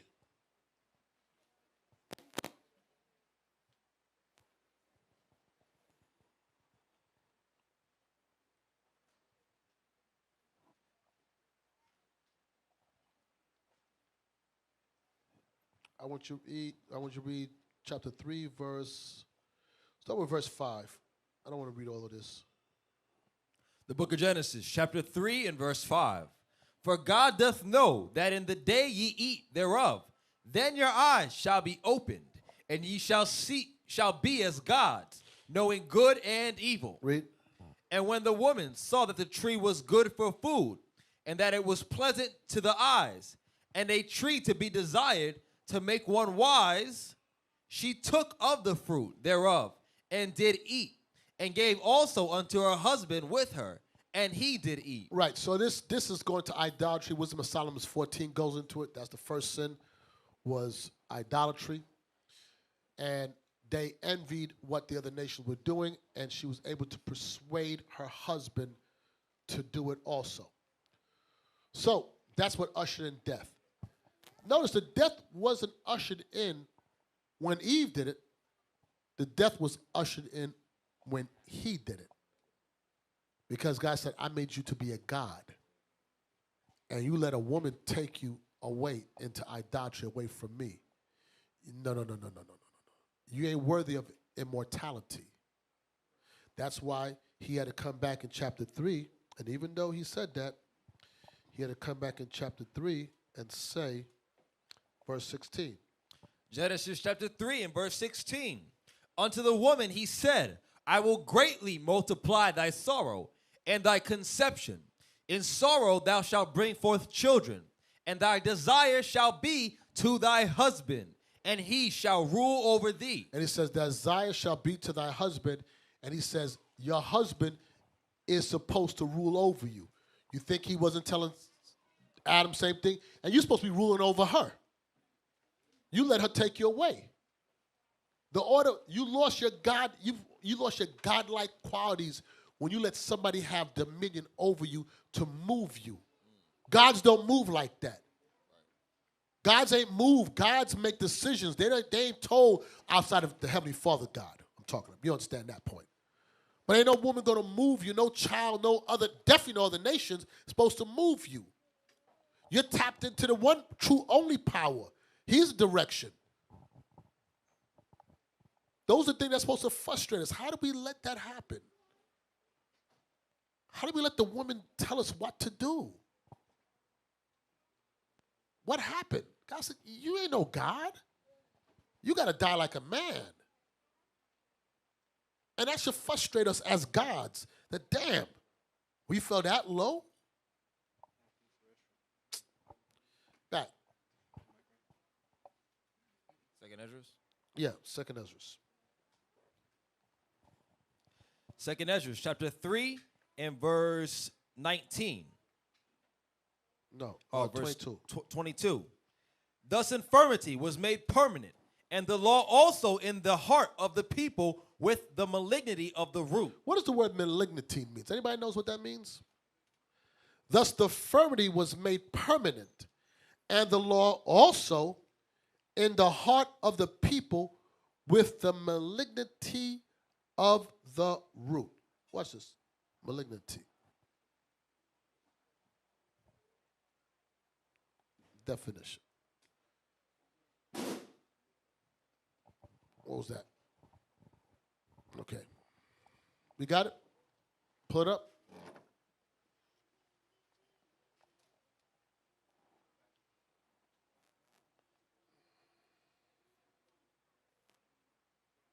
Okay, malignity. You want to read? Yeah. Malignity. An instance of malignant or malicious behavior or nature. To go on down definitions or synonyms. Let's see.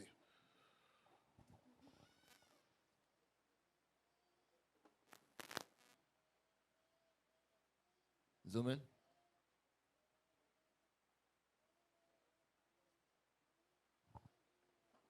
Synonyms: cattiness, despite, hatefulness, malevolence, malice, maliciousness, malignance, malignancy, meanness, nastiness, spite, spitefulness, spleen, venom, viciousness. Let's go back to the scripture now.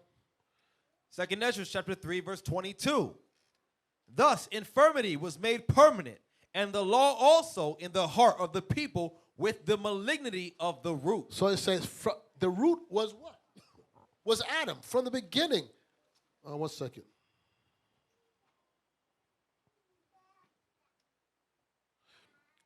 Abio, that verse, just talk about it for a second.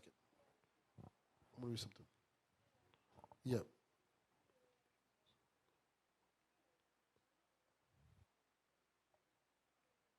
Check. Hey, read the verse again. Second Ezra chapter 3 and verse 22.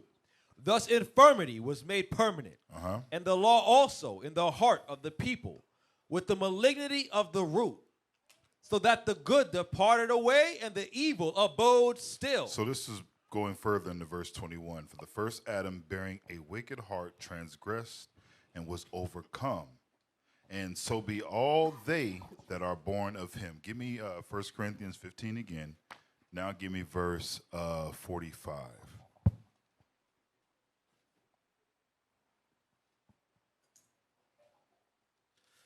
First Corinthians chapter 15 and verse 45.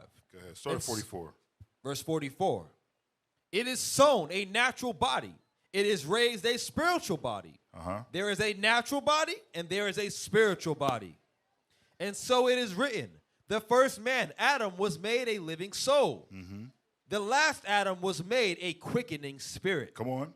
Howbeit, that was not first which is spiritual, but that which is natural, and afterward that which is spiritual. So when understanding what came into earth when Adam messed up, because it says, thus infirmity was made permanent. All the way in the back. Are them MOV brothers in black? Yes or no? Oh, yes, sir. Okay. Just so everyone knows, the only brothers in black are the MOV brothers. Everybody else, you come in regular clothes. Y'all understand? Just so there's no confusion. The brothers that's in all black have taken up a plight that many people have not. So we're going to respect them and make sure they're set apart. Anyways, go ahead. Shalom leadership that's going into death. When he sinned, death came into the world. Death came into the world. Thus, infirmity was made permanent, and the law also in the heart of the people with the malignity of the root, so that the good departed away and the evil abode still. Somebody help me out. Right here. While he explains it, give me Romans 5. Give him a mic. You want me to hold 1 Corinthians? Yeah.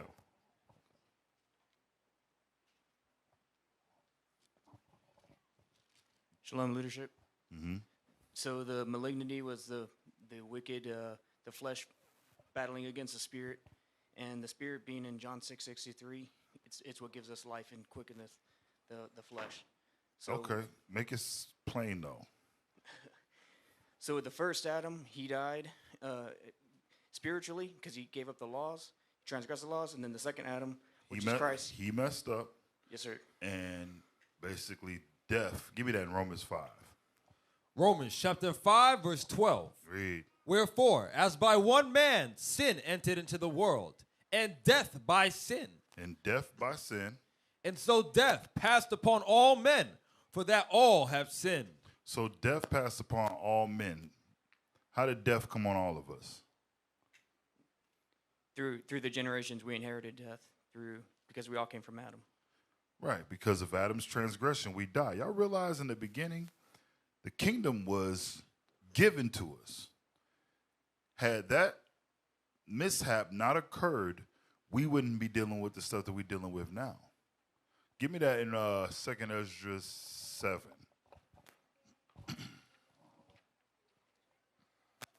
Second Ezra, the 7th chapter.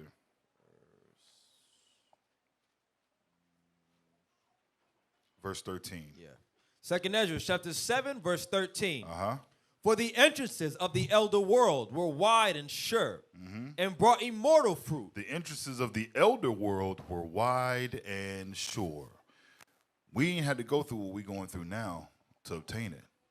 It was given to us.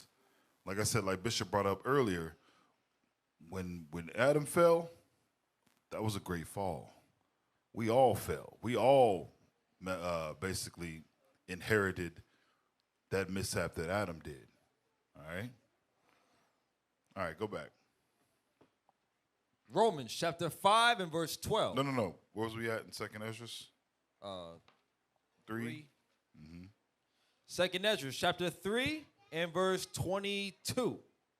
Thus infirmity was made permanent, and the law also in the heart of the people, with the malignity of the root, so that the good departed away and the evil abode still. Evil abode still. This is why we're still suffering to this day, because evil is still on earth. The earth has been given to who? Evil is reigning still in this earth. And this is the fight that we fighting right now to this day. All right? All right, Bishop. Very good. Very good.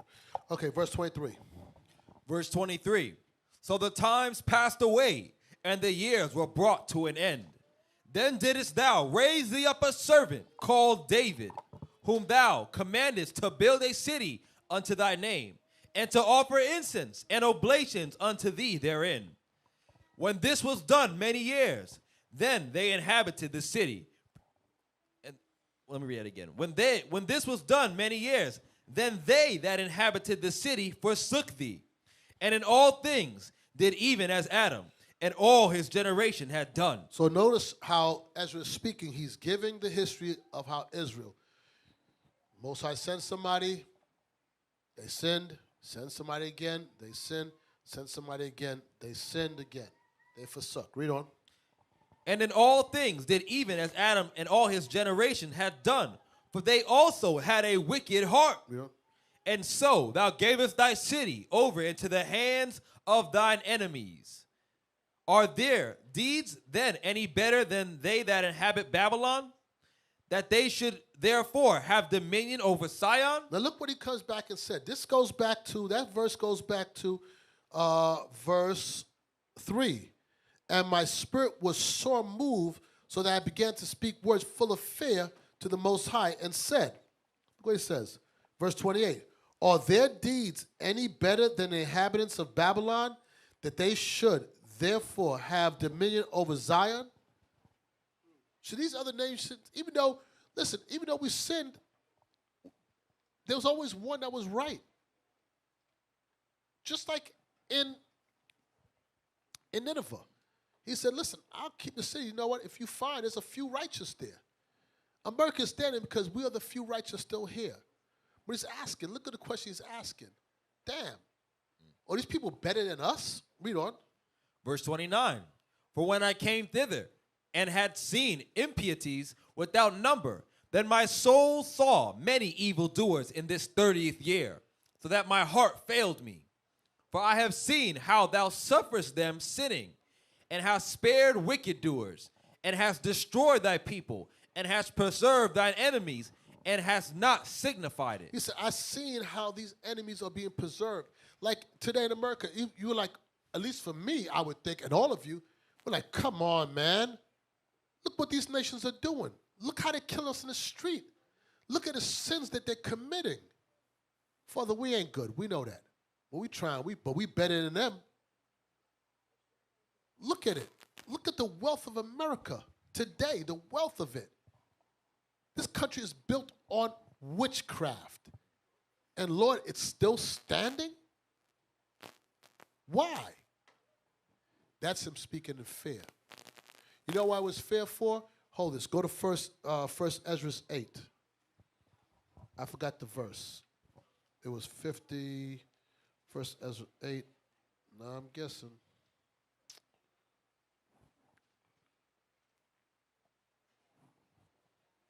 Give me a second.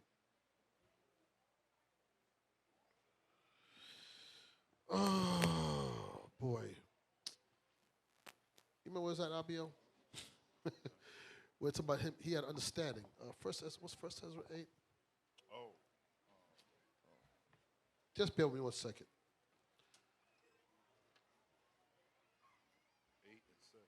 8 and 7, thank you. First Ezra chapter 8, verse 7. Listen what it says here. First Ezra chapter 8 and verse 7.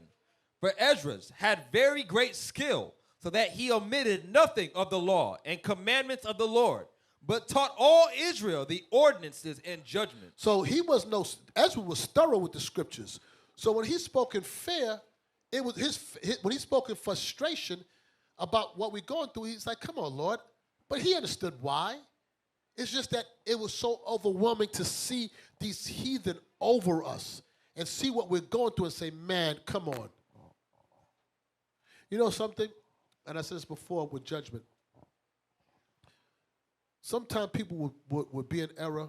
Well, some people would be in error, and then when judgment comes, they want to dictate how long the punishment is for. Like, okay, it's not over yet. You can't dictate the punishment. You're in error. You just got to go through it. It be a week, a month, a year, 2 years, whatever it might be. Don't now start getting angry. That's how, we frustrated. But no. You're only here. We're only here because of what we did. I am stressed out, but that's the whole point of judgment is for you to be stressed. That's why we're judged. Or you die. You think judgment's supposed to be like you decide, okay, like, let me get a little, that is correct. That was, whatever, I forgot his name, that built his own prison. What's his name again? Escobar. He built his own prison. And he said, okay, I got to go to jail, but first let me build my jail and bring in all my amenities, and then I sit there and enjoy it, and when I'm ready, I leave. That's not punishment. You're supposed to be frustrated in your punishment to move you to change. Thank you very much. That's what I was looking for. First Ezra's 8 and 7. 8 and 7. Let's go back. Second Ezra, chapter 3 and verse 31. I do not remember how this way. Yeah, that's right. 31. I do not remember how this way may be left. Are they then of Babylon better than they of Sion? Read on. Or is there any other people that knoweth thee beside Israel? Or what generation hath so believed thy covenants as Jacob? So he's asking, look how he's speaking. He knows there's no other nation that know him besides Israel. He knows these answers. But he's saying, look, Lord, every time you always send somebody, Lord. Come on, man. When is the time? When is it going to happen? It's going to be in this time. I want you to understand the Most High has sent back the prophets on the earth in this time. But it's the last time. But I'm just telling you, he sent back the prophets in this captivity right here. Again, once again. And it's people of us that is getting frustrated with this. He says, we'll bring it about. We'll bring about the change. First start with you. Learn to have dominion over your own self. Learn how to control your own thoughts. Then learn how to have dominion over your wife and children. Learn how to rule over them. And then learn how to rule over church. And then you'll be prepared to rule over nations. But if you can't control little things, don't even waste your time coming to me and ruling anything. But when is the time we're asking for it? But many of us ain't ready for it. We ain't ready for that. Watch what it says. Read. Verse 33. And yet their reward appeareth not, and their labor hath no fruit. For I have gone here and there through the heathen, and I see that they flow in wealth, and think not upon thy commandments. We know America flow in wealth, but they don't think upon their commandments. Europe flow in wealth. The wealth, they've taken everything, robbed the nations around the world, robbed us, killed us. We've seen how much richer can, what's this guy from Amazon? Jeff Bezos. Damn! What that dude make, listen to what I'm saying, what that dude make in a day, you won't make in a lifetime. That dude making money by accident now. He don't even mean to make $1 billion, and he make it.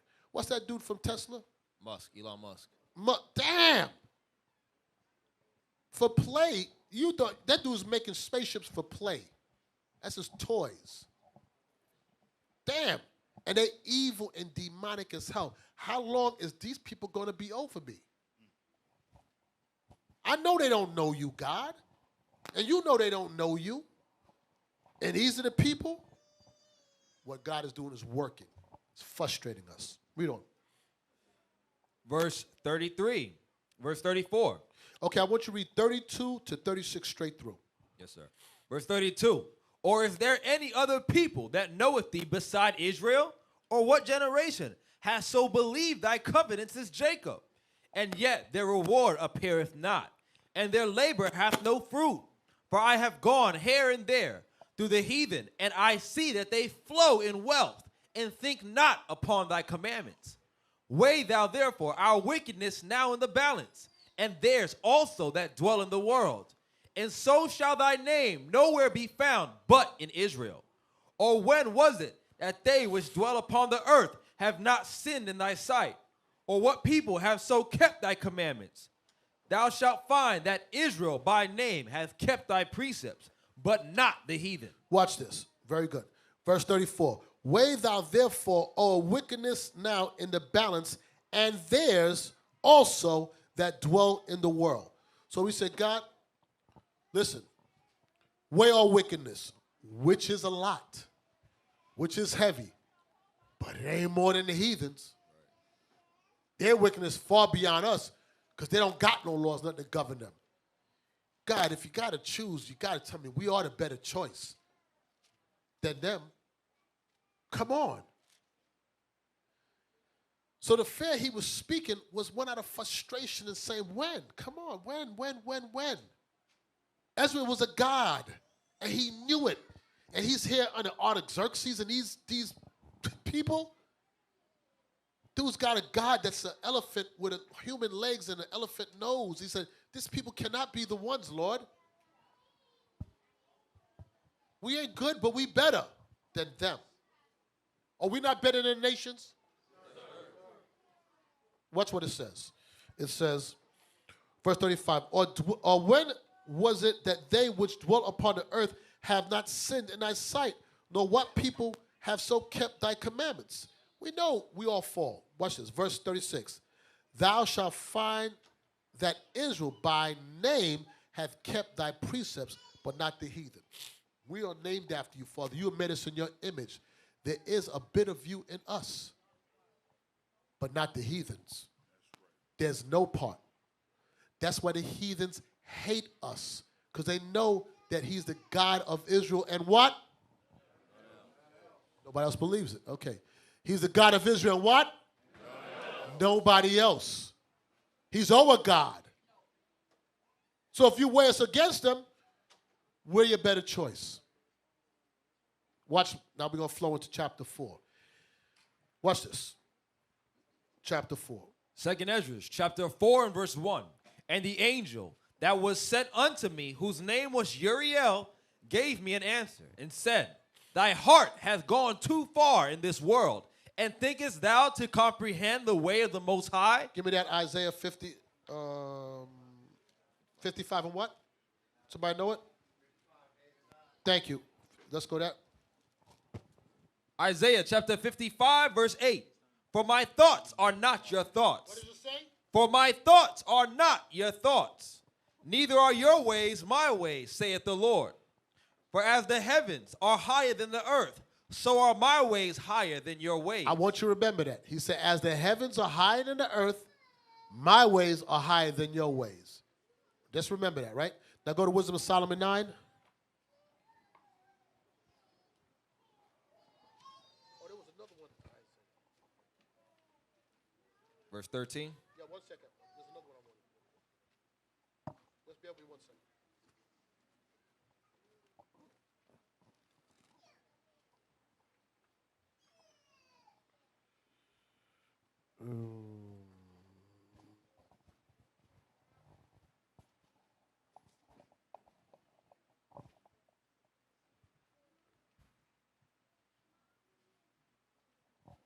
Okay, before you read that, read Isaiah 40.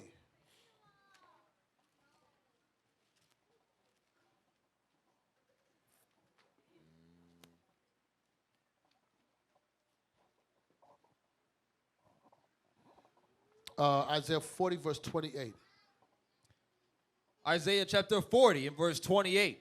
Hast thou not known, hast thou not heard that the everlasting God, the Lord, the creator of the ends of the earth, fainteth not, neither is weary, there is no searching of his understanding. There is no searching of his understanding. There's no, listen, what God has given us on earth with this book is just a bit of his wisdom. There's no, with our minds, even if he gave it to us, this body could not, this vessel could not contain, we would bust wide open. We would die if he gave us his full, any bit more of his power. We will malfunction. His ways are too high for us. We're brought down on earth. Now I'm sidebar. Think about Christ coming on earth. The power coming on earth and putting his spirit into this body. The King of Kings, Lords of Lords, came down on earth to move as a common man. There's no greater love. We down here because we didn't do right. I mean, we're living in a low state because he came down to save us. So he had to come down here, be born of a woman, live and go through all these things for us, knowing that he said, I could call legions of angels right now. I'm going to come and live in his body. You think he didn't walk like a common man? You think he didn't burp, he didn't have gas. He's like, I'm in this body, this thing right here, this? Damn, there's no greater love. So watch this. We don't understand him.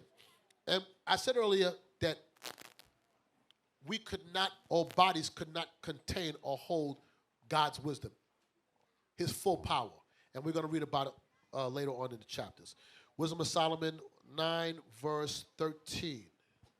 Wisdom of Solomon, chapter 9, verse 13.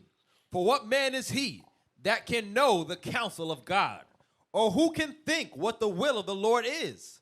For the thoughts of mortal men are miserable, and our devices are but uncertain. It says, listen, it says, for the thoughts of mortal men are miserable. Our thoughts are miserable. We all fall short. God said, how can you think to comprehend me when your thoughts are miserable? You think about dumb stuff.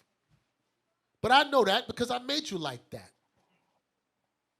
So why are you going to stand there with your thought and try to understand what came first, the chicken or the egg? Oh, gosh. I never forget I had what's those dudes? They're the male version of the Eastern Star, the Masons. Mason said to me one time, I'm going to share something deep with you. Who's the only man that didn't have a belly button? So I'm sitting there like, he said, see, it's deep stuff. You don't know that, do you, huh? What the hell are you talking about? What they have to do with the price of tea in China? I'm not sure. It wasn't. So I'm going to share with you. It was Adam. Shut your black lips. Oh, God. I know God said this thoughts are miserable. Go ahead, Deacon.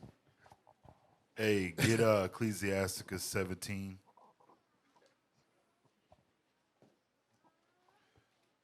Ecclesiasticus 17 and 30. Hey, shout out to Deacon Ithun. He sent me a message from his iPhone. Bring it.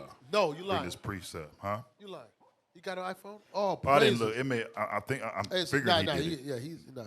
Bishop said get an iPhone, so I figured he did it. Yeah, we already. sent the prayers for the iPhones today. So. Yeah, Sirach 17 and 30. Watch this. The book of Sirach, chapter 17 and verse 30. This backs up your statement, Bishop. Men's heads would explode. Go ahead. Right. For all things cannot be in men. All things cannot be in men, read. Because the Son of Man is not immortal. Because the Son of Man is an immortal. These bodies can't handle the things of God. That's why he says, my thoughts are not your thoughts, neither are my ways your ways. We can't contain, neither can we understand the things that God didn't create us to understand. All right? Bomb precept. Imagine if he shared, we would daggone implode. So watch this. Back to Sirach. Or Wisdom of Solomon? No, Sirach. I finished Wisdom of Solomon. Sirach 4.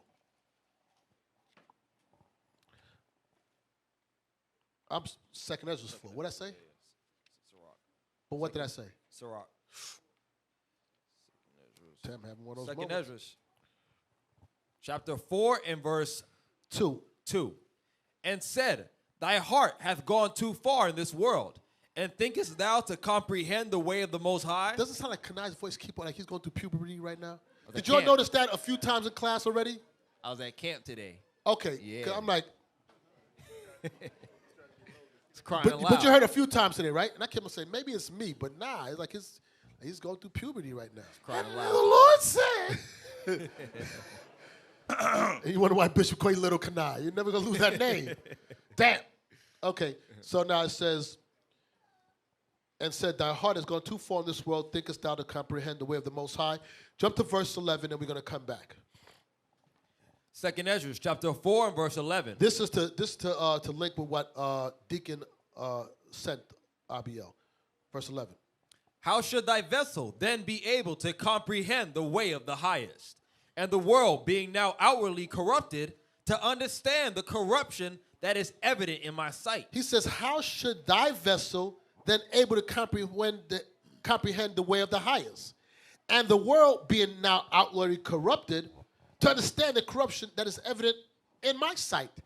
He said, the corruption you see, he said, I see far more than what you see in corruption. So how can you comprehend if this world's corrupted and your mind is corrupted too? How can you fully understand? Remember Paul said, the Lord took me to the third heavens. I saw things too wonderful for me to even repeat. In other words, he saw things that he couldn't form words to even express what he saw. It was too wonderful for him. Imagine the things John the Revelator and these men saw. Imagine the fear that came upon them when they saw the destruction. The fear that came upon them when they saw how far we fell. To know. That's why he asked Ezekiel, and Ezekiel said, thou knowest. He said, can these bones live? He said, thou knowest. I mean, look where we at. Look how far we fell. He said, I couldn't comprehend to even know how to answer you, God. Only you, the true power, know if they can come back. Because we all the way down. So let's go back. I want chapter 4, verse 3. Second Ezra, chapter 4 and verse 3. Then said I, yea, my Lord. And he answered me and said, I am sent to shew thee 3 ways, and to set forth 3 similitudes before thee. Wherefore, if thou canst declare me one, I will shew thee also the way that thou desirest to see. And I will shew thee from whence the wicked heart cometh. And I said, tell all, my Lord. Then said he unto me, go thy way, weigh me the weight of the fire, or measure me the blast of the wind, or call me again the day that is past. Then answered I and said, what man is able to do that? that thou shouldest ask such things of me. And he said unto me, if I should ask thee how great dwellings are in the midst of the sea, or how many springs are in the beginning of the deep, or how many springs are above the firmament, or which are the outgoings of paradise, peradventure thou wouldest say unto me, I never went down into the deep, nor as yet into hell, neither did I ever climb up into the heaven. Nevertheless, now have I asked thee, but only of the fire and wind, and of the day wherethrough thou hast passed, and of these things which thou canst not me be separated, and yet canst thou give me no answer of them? He said, moreover unto me, thine own things and such are grown up with thee. Thou canst not know. So he's saying, listen, you want me to answer your question. He says, man, you went too far, Ezra. He said, but okay, I'll answer your question, but answer me these things.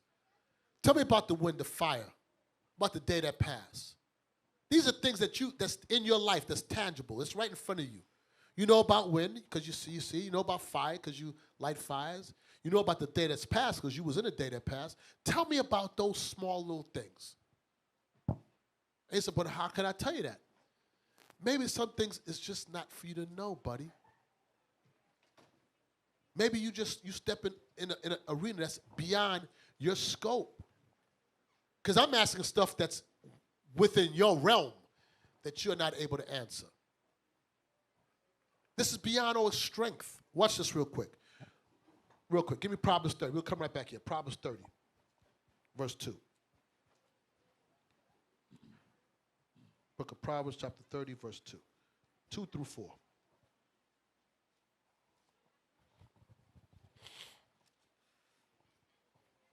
Proverbs chapter 30 and verse 2. Surely I am more brutish than any man, and have not the understanding of a man. I neither learned wisdom, nor have the knowledge of the holy, who hath ascended up into heaven, or descended, who hath gathered the wind in his fist. Who has gathered? Look what he said. Who has gathered the wind in his fist? Who hath bound the waters in a garment, who hath established all the ends of the earth. What is his name, and what is his son's name, if thou canst tell? What he's trying to show you that man doesn't know. Who? Read on. Verse 5. Every word of God is pure. He is a shield unto them that put their trust in him. You know what you do? All you're supposed to do is put your trust in him. He said, don't worry, I'm going to defend you. I'm going to deliver you. Just put your trust in that. Don't worry about it, because you can't gather the wind. You can't gather the water in your garments. Who can do that? You can't even tell. It's God is the only one that can do it.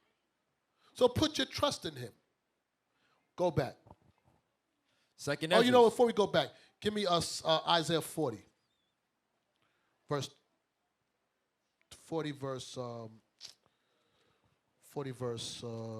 12. Isaiah chapter 40, verse 12.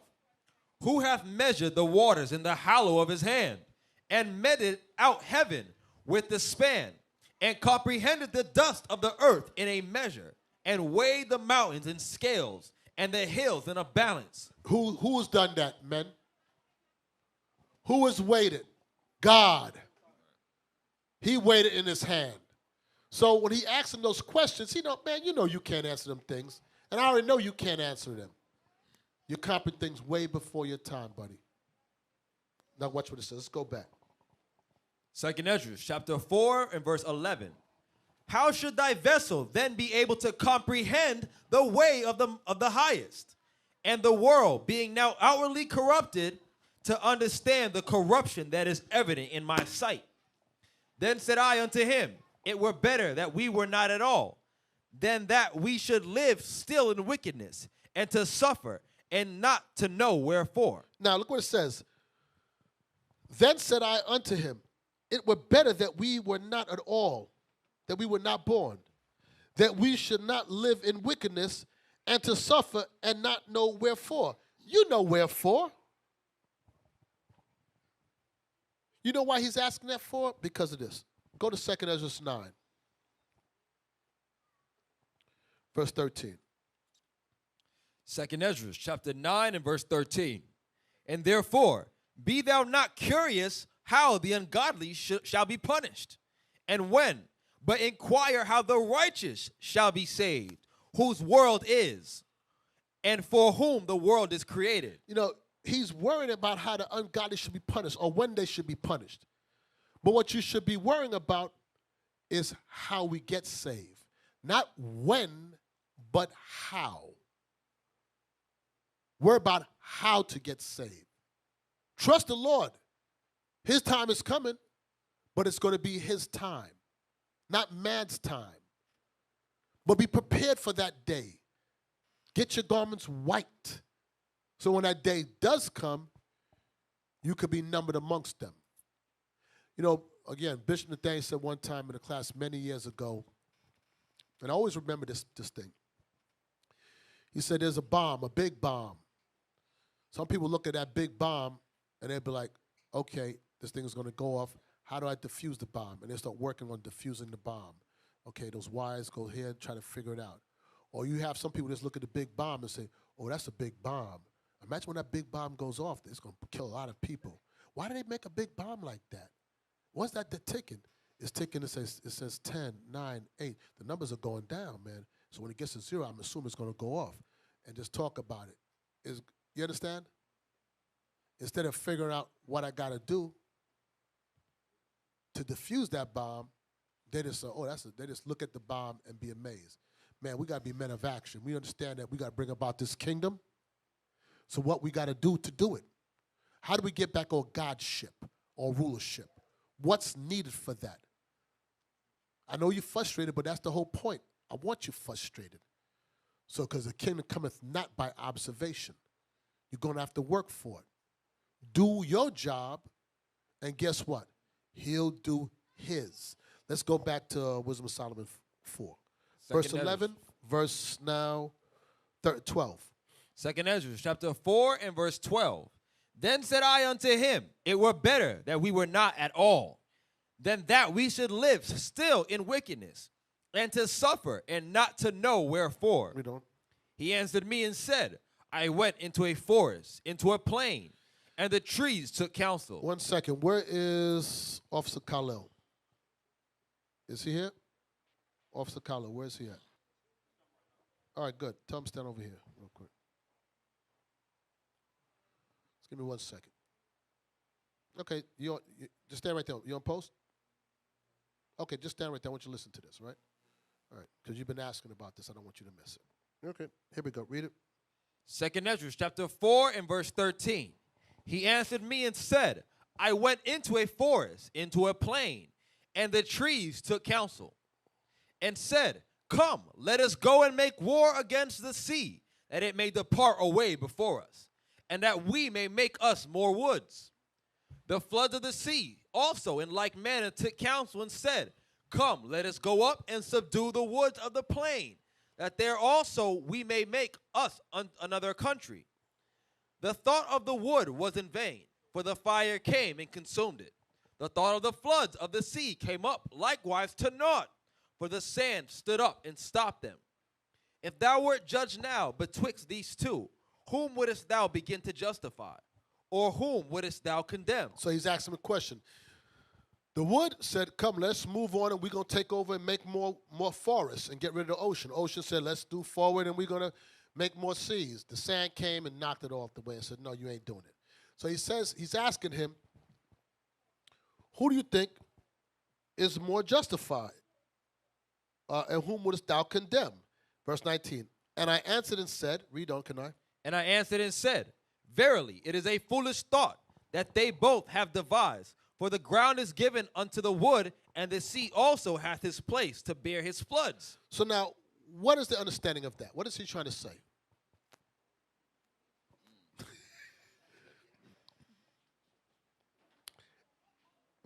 Based on all the... Now, I know you know the answer already.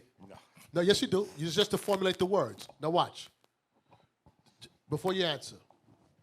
Remember what he's saying about comprehending the ways of the Most High? It ain't for you to know. Just get yourself right and do you. So now he gives an analogy about the wood. The wood see the sea and say, you know what? We're going to take over all of that. But it didn't happen that way. And the sea said, we're going to take over all of that. It didn't happen that way. And he said, well, who's justified in it? And it said in verse 19, and the answer said, verily, it's a foolish thought that they both have devised, for the ground is given unto the wood, and the sea also hath his place to bear his floods. Basically, being not concerned with any of it, because God has already, it's kind of like what we was reading back in Romans where he was saying, I'll have mercy on whom I have mercy. And so the way I'm looking at it is that, where you said verse 19, where everything has an appointed place. Very good. It's not your job. So why you say you didn't know the answer? He said, stay in your place. Yes, sir. God said, I made this, you stay there. I made this, you stay there. I made you, don't worry about, shut your big black lips and just do what I told you to do. Keep my commandments and be ready for when I come. Don't step out your place. That's all it's talking about. And you say you didn't know the answer. Look at that. Okay, good.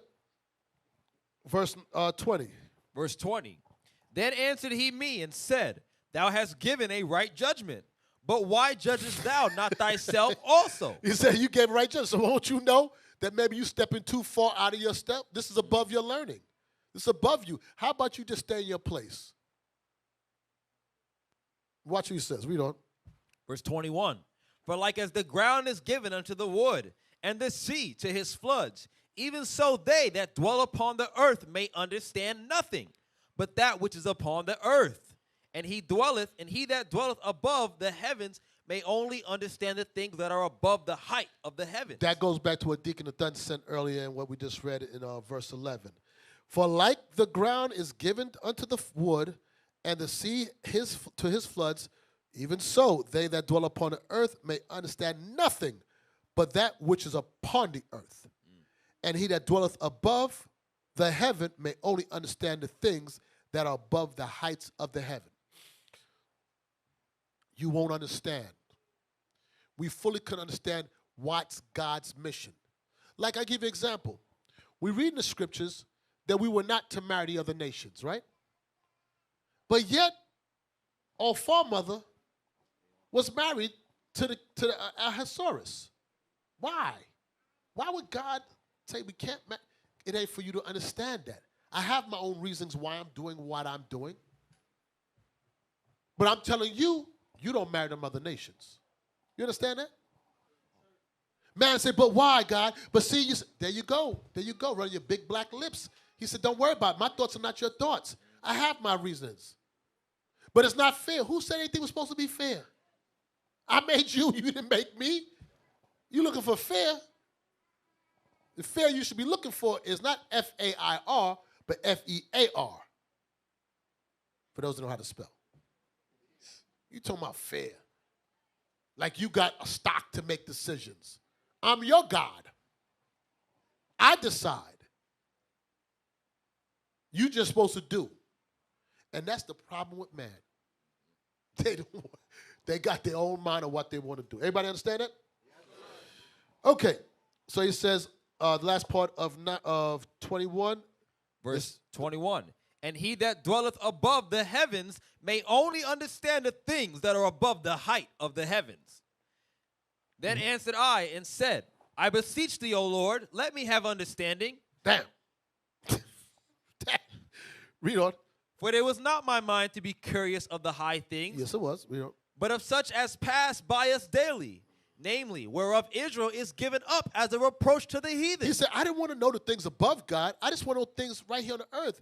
I want to understand, why is Israel given up as a reproach to the heathen? You see how they are. Why is he speaking from? He's speaking from frustration because he's a God. Right. And he knows that. Damn it, God. Come on, man. I don't want to understand. I don't know this stuff, but just why? Why? Why do we got Carmela Bowles and these people? Oh, God, come on, man. Sleepy Joe, that dude, freaking retard. Why is this dude cannot? I saw the day with Sleepy Joe. He was someplace, and they had a guy in a bunny outfit out there, and the bunny outfit guy directed him which way to go. It wasn't a Secret Service. It was a big bunny outfit, and he just went, oh, okay. This is the leader of the free world that's going to do this, suffering late day dementia. And that dude got his finger on the button. All praises. And I thought Trump was bad. Man, listen, I said, certainly the Democrats could do better than this. Man, listen. They got that dude in there. That dude is gone. That dude don't know if he's coming or going. And these are the people over me? That's who ruling over me? Man, I'm sick to my stomach. Damn. Read on. And for what cause the people whom thou hast loved is given over unto ungodly nations? And why is the law of our forefathers is brought to naught, and the written covenants come to none effect? Because of what we did. That's why. Read on. And we pass away out of this world as grasshoppers, and our life is astonishment and fear, and we are not worthy to obtain mercy. You understand the frustration. Our lives are astonishment and fear, and we are not worthy to obtain mercy. Read on. What will he then do unto his name whereby we are called? Of these things have I asked. Then answered he me and said, the more thou searchest, the more thou shalt marvel. For the world hasteth fast to pass away. He said, the more you ask, the more you search it, the more you're going to marvel. The more you try to search and find out, the more you're going to be. You're going to marvel by the answers that you're going to get, that you're going to find out. You know, remember it says this word is sweet as honey, but it becomes bitter. When you start fully understanding the grasp of this, it don't feel good. You start really understanding why and what we're going through, the heavy this burden gets on you. It ain't an easy yoke. You find out how far we fell. Now watch what it says after that. Read. Verse 27. And cannot comprehend the things that are promised to the righteous in time to come. For this world is full of unrighteousness and infirmities. Look what it says. I want you to read 26 and 27 together. Verse 26. Then answered he me and said, the more thou searchest, the more thou shalt marvel. For the world hasteth fast to pass away, and cannot comprehend the things that are promised to the righteous in time to come. For this world is full of unrighteousness and infirmity. Look what it says, and cannot comprehend the things that are promised to the righteous in the time to come. It said, our eyes cannot see nor comprehend what God has in store for. Where's that at? Romans 8 and 20 or 8:18. Get to me. 8:28. Romans what? 8? 8 and 18. Let me get there with you real quick.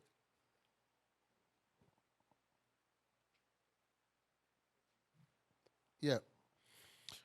The book of Romans, chapter 8 and verse 18. For I reckon that the suffering of this present time are not worthy to be compared with the glory which shall be revealed in us. No, that wasn't the one. 1 Corinthians 2 and 9. Thank you.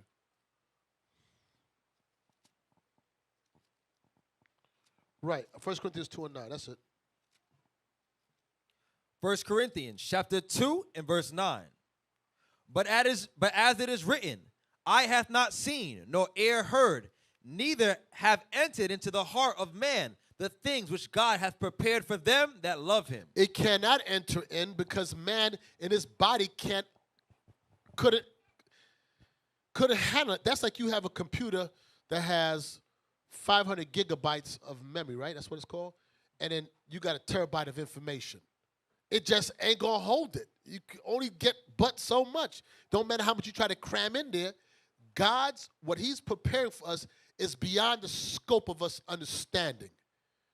Just know it's better than what we got now. Damn right. I can tell you that much. You come out of this, we won't be in Killeen. We won't be in Killeen. Then of this, we come out of Killeen. Come out of this, you come out of South Central. Damn.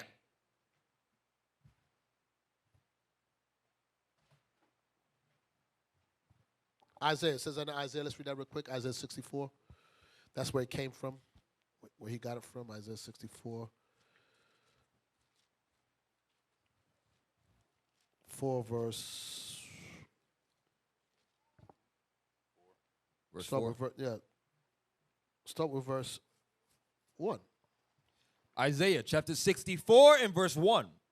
Oh, that thou wouldest rend the heavens, that thou wouldest come down, that the mountains might flow down at thy presence. You know, as when the melting fire burneth, the fire causeth the waters to boil, to make thy name known to thine adversaries, that the nations may tremble at thy presence. Destruction, read on. When thou didst terrible things which we looked not for, thou camest down. The mountains flowed down at thy presence. Read on. For since the beginning of the world. Since when? Since the beginning of the world. Men have not heard, nor perceived by the ear, neither hath the eye seen, O God, beside thee, what he hath prepared for him that waiteth for him. And that's what he wants us to do. Wait for me. Just be patient, endure. He that endureth in the end, the same shall be saved. But you have to wait. And you can't force his hand. We can't rush the time. We can't complain. What we have to do is do the work. Go do the work and seal the people. That's the only way it's going to. There's no other way. Y'all understand that? Back to Ezra. We're going to wrap it up in a few. Ezra. Second Ezra chapter 4, verse 28. But as concerning the things whereof thou askest me, I will tell thee, for the evil is sown, but the destruction thereof is not yet to come. If therefore that which is sown be turned upside down, I'm sorry, what verse we at, son? Verse 29. 29? Okay, read that again. If therefore that which is sown. No, 28. Verse 28. But as concerning the things whereof thou askest me, I will tell thee, for the evil is sown, but the destruction thereof is not yet come. So the earth was given into the hand of the wicked, right? So the evil was sown, but the destruction has not come yet. So he said, don't worry, I know the evil's sown. I understand that. But it ain't time for the destruction. Hold. What I want to see is that wicked heart that you have, can you subdue it? Some of you I'm going to take out of here before you fall.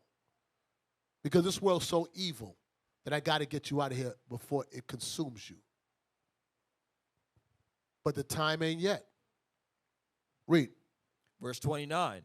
If therefore that which is sown be not turned upside down, and if the place where the evil is sown pass not away, then cannot it come that is sown with good. So when it says, if therefore that which is sown be not turned upside down, the evil is sown, it has to be turned upside down. How's that going to happen? Us. It doesn't come by observation. We have to turn it upside down. Acts 6. Acts 6, verse 17.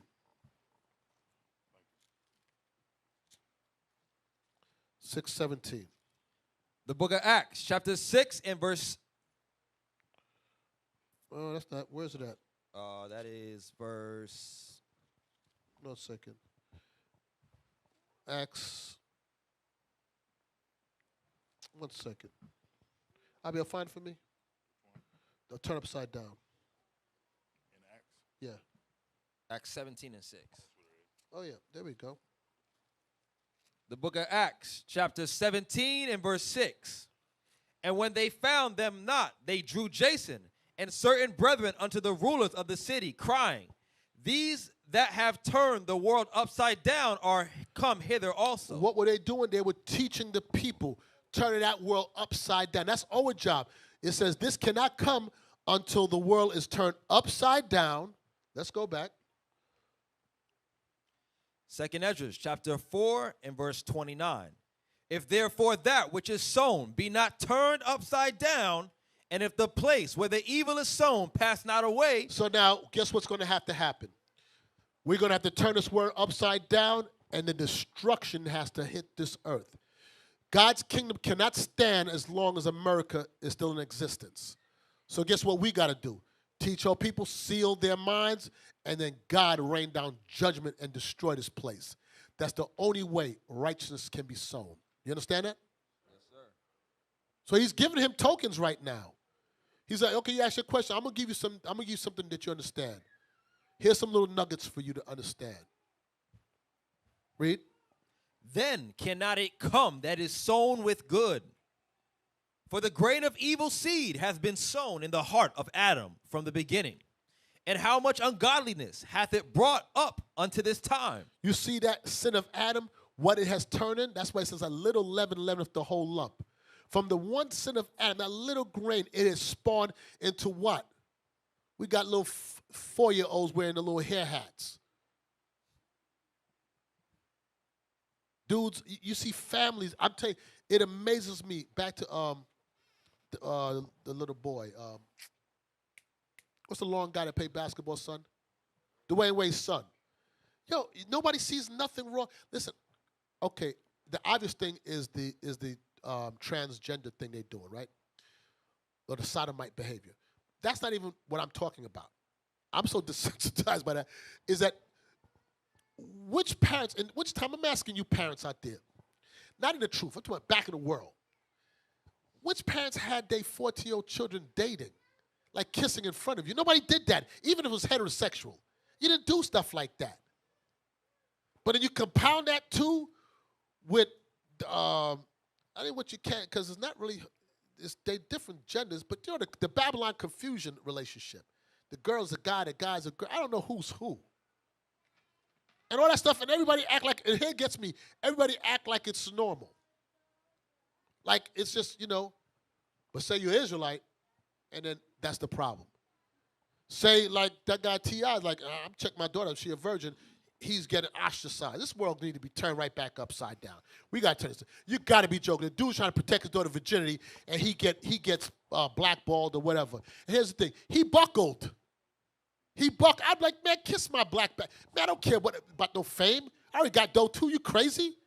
Trying to keep her vagina intact, and you trying to get me? I'm the bad guy? Man, miss me with your BT, whatever. I'll lose all that. There's no way you're going to make me feel guilty for trying to preserve my daughter. Red table talk. Meanwhile, that woman's a thot, slut, whore. What's her name again? Pinky girl. Man, you couldn't ask me jack. I would embarrass you in your sissy home. Anyway. Let's go back. 2nd Ezra, chapter 4 and verse 30. These men are not, these men are not, these men are not gods on the earth. You are not a god, Will Smith. You are not a god. Now, you could become, if you repent and get your mind, but boy, you got a long work to do. Before you become a god, you just got to become a man first. You're not even a man. I'm running you, telling you. Damn. Weak. Okay, I'm done. What's the next verse? Verse 30. For the grain of evil seed hath been sown in the heart of Adam from the beginning. And how much ungodliness hath it brought up unto this time? And how much shall it yet bring forth until the time of threshing come? To the time of judgment. Read on. Ponder now by thyself how great fruit of wickedness the grain of evil seed hath brought forth. So that's why it says a little leaven leaveneth the whole lump. I'm speeding to this because I know it's time, we're for time, but just know that a little sin go unchecked grows. Thus we're here today. Read on. And when the heirs shall be cut down, which are without number, how great a floor they shall fill. The sin has filled this whole earth. Read on. Then I answered and said, how and when shall these things come to pass? Wherefore are our years few and evil? And he answered me, saying, do not thou hasten above the Most High, for thy haste is in vain, and to be above him, for thou hast much exceeded. Man, what that could say about Ezra is relentless. Boy, he keep on coming back. And he said, yeah, okay. And the angels being patient with him, listen, don't try to hasten the Most High. You ain't going to cut the time short. He's going to cut the time short when he's ready. But again, the point I want to get out of it is his frustration, knowing who he is, what his people are, and the state that we're in. That's why it says, surely oppression makes a wise man mad. You're supposed to be mad at your oppression. Then what you going to do? Because it don't come by observation. We got to think ourselves as gods, behave as gods, and bring about godlike behavior to bring about Christ's kingdom where we can sit as gods. Or we still stay in this decrepit body and state answering to people who are spit to God. Damn, that's sickening. So I can understand why he was the way he was. Yeah, what you going to say, D? Bishop, the scripture you just quoted in Ecclesiastes, surely oppression maketh a wise man mad. We hear brothers break the scripture down in other schools, camps, whatever the case is, and they give that just to say why they're angry on the street corner. What does a wise man do when he sees the state of his people? When he sees that his people is in a state of oppression, what does a wise man do? Does he sit on the corner and complain about it? Does he sit mad and angry and he pull the scripture? This is why I'm so grumpy. Surely oppression makes a wise man mad. Or does he get off his ass and go do something about it? Does he make his focus about conspiracy theories and about 9/11 was an inside job? Or does he teach his people repentance and faith in Christ? You see the difference? Y'all can see the difference in the people that are leading, they're supposed to be your leaders, are supposed to be showing you the way. And the wise man's going to see the state of his people and say, you know what, let me get out here and do something about this. My people are sick. Ezra was one of those people. Right. What verse we left off at? Verse 35. That's what we're reading right now, verse 35? Yeah. Can't read. Verse 35. Did not the souls also of the righteous ask question of these things in their chambers, saying, how long shall I hope on this fashion? When cometh the fruit of the floor of our reward? Hold that. Go Revelations 6. 6 and 9. Revelations chapter 6 and verse 9. And when he had opened the fifth seal, I saw under the altar, the souls of them that were slain for the word of God and for the testimony which they held. And they cried with a loud voice, saying, how long, O Lord? Saying what? How long, O Lord? Holy and true, dost thou not judge and avenge our blood on them that dwell on the earth? They want to know the blood of those that died and asking, how long, O Lord, until you avenge our blood? They're in the graves crying out. But it's to an appointed time. It's not going to happen. That's why it says, if you bethink yourselves in the land where you would carry captive and repent. Read on in Revelations. Verse 11. And white robes were given unto every one of them. And it was said unto them that they should rest yet for a little season. He said it's going to be for a little season to God. It's a little season that you're going to rest. Read on. Until their fellow servants also and their brethren that should be killed as they were should be fulfilled. And that goes back to a lot of what the class last week and Deacon's been talking about. That sealing. And Deacon Malachi taught a class, going to the same chapter later. I'm not going to go into all of that. But the point was that they were asking when. And he says, there's still more that have to be killed. So this is over a process of time that things are going to have to happen. It's not going to happen in your time when you're ready for it. There's people that have to be sealed. So there's many people that's been sealed already. But he said, no man knows the hour. But that 144,000 is being sealed, and we're towards the end part on it. How do we know? Because he gave us some hints or some tokens in there for us to know, but to say exactly how much or when, it's above our comprehension. So let's go back. What did I ask for again? Second Ezra's 4. Yeah, 1 second. Let me think something. I'll start.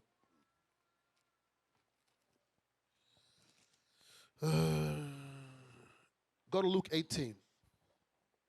Luke 18, verse 7.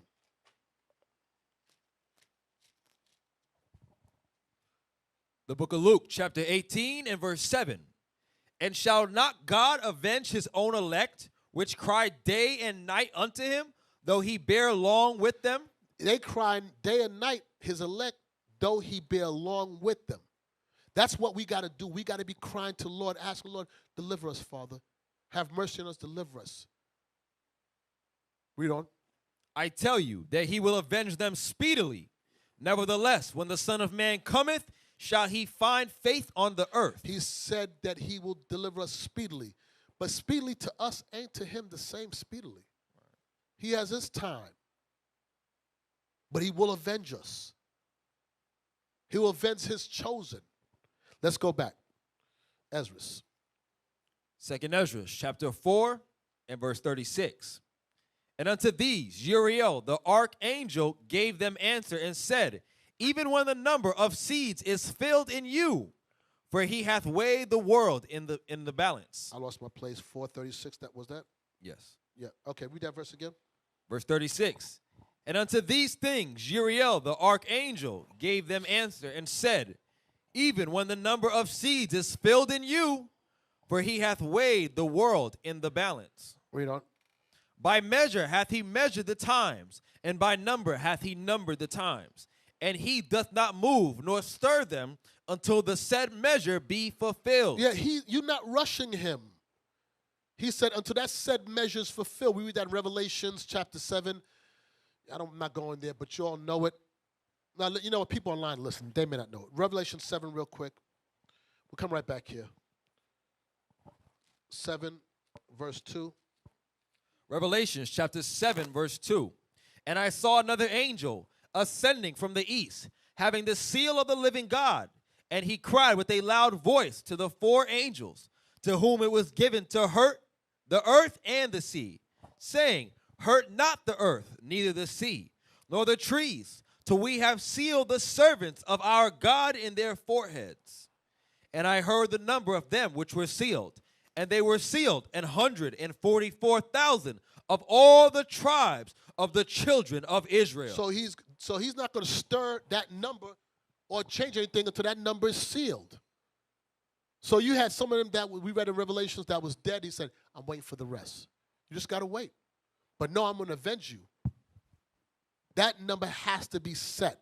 And that's why he said back in 2nd Ezra chapter 3, chapter 4, verse. What we just read? Yes. 37. 2nd Ezra chapter 4, verse 37. By measure hath he measured the times, and by number hath he numbered the times. And he doth not move nor stir them until the said measure be fulfilled. That's it. God is not going to be moved until until the number is fulfilled. Read on. Hey, Bishop. Yeah. So what you're saying is that God is waiting on a specific number of individuals to be sealed. Would that make those individuals special? them is pretty important people, right? If he's waiting to destroy the earth, he's waiting on these individuals to wake up.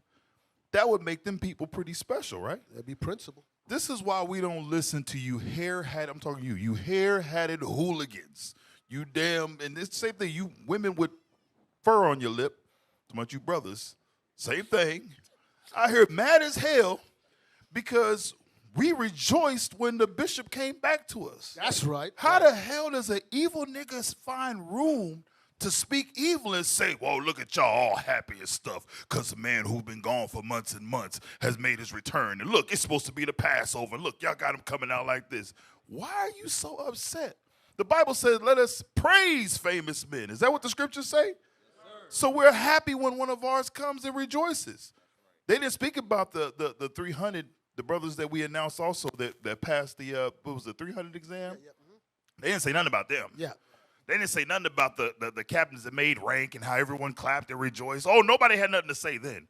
But when Bishop came out, it was a problem. Right. Once again, it's because they hate this work. They hate the Most High. They hate his prophets, y'all.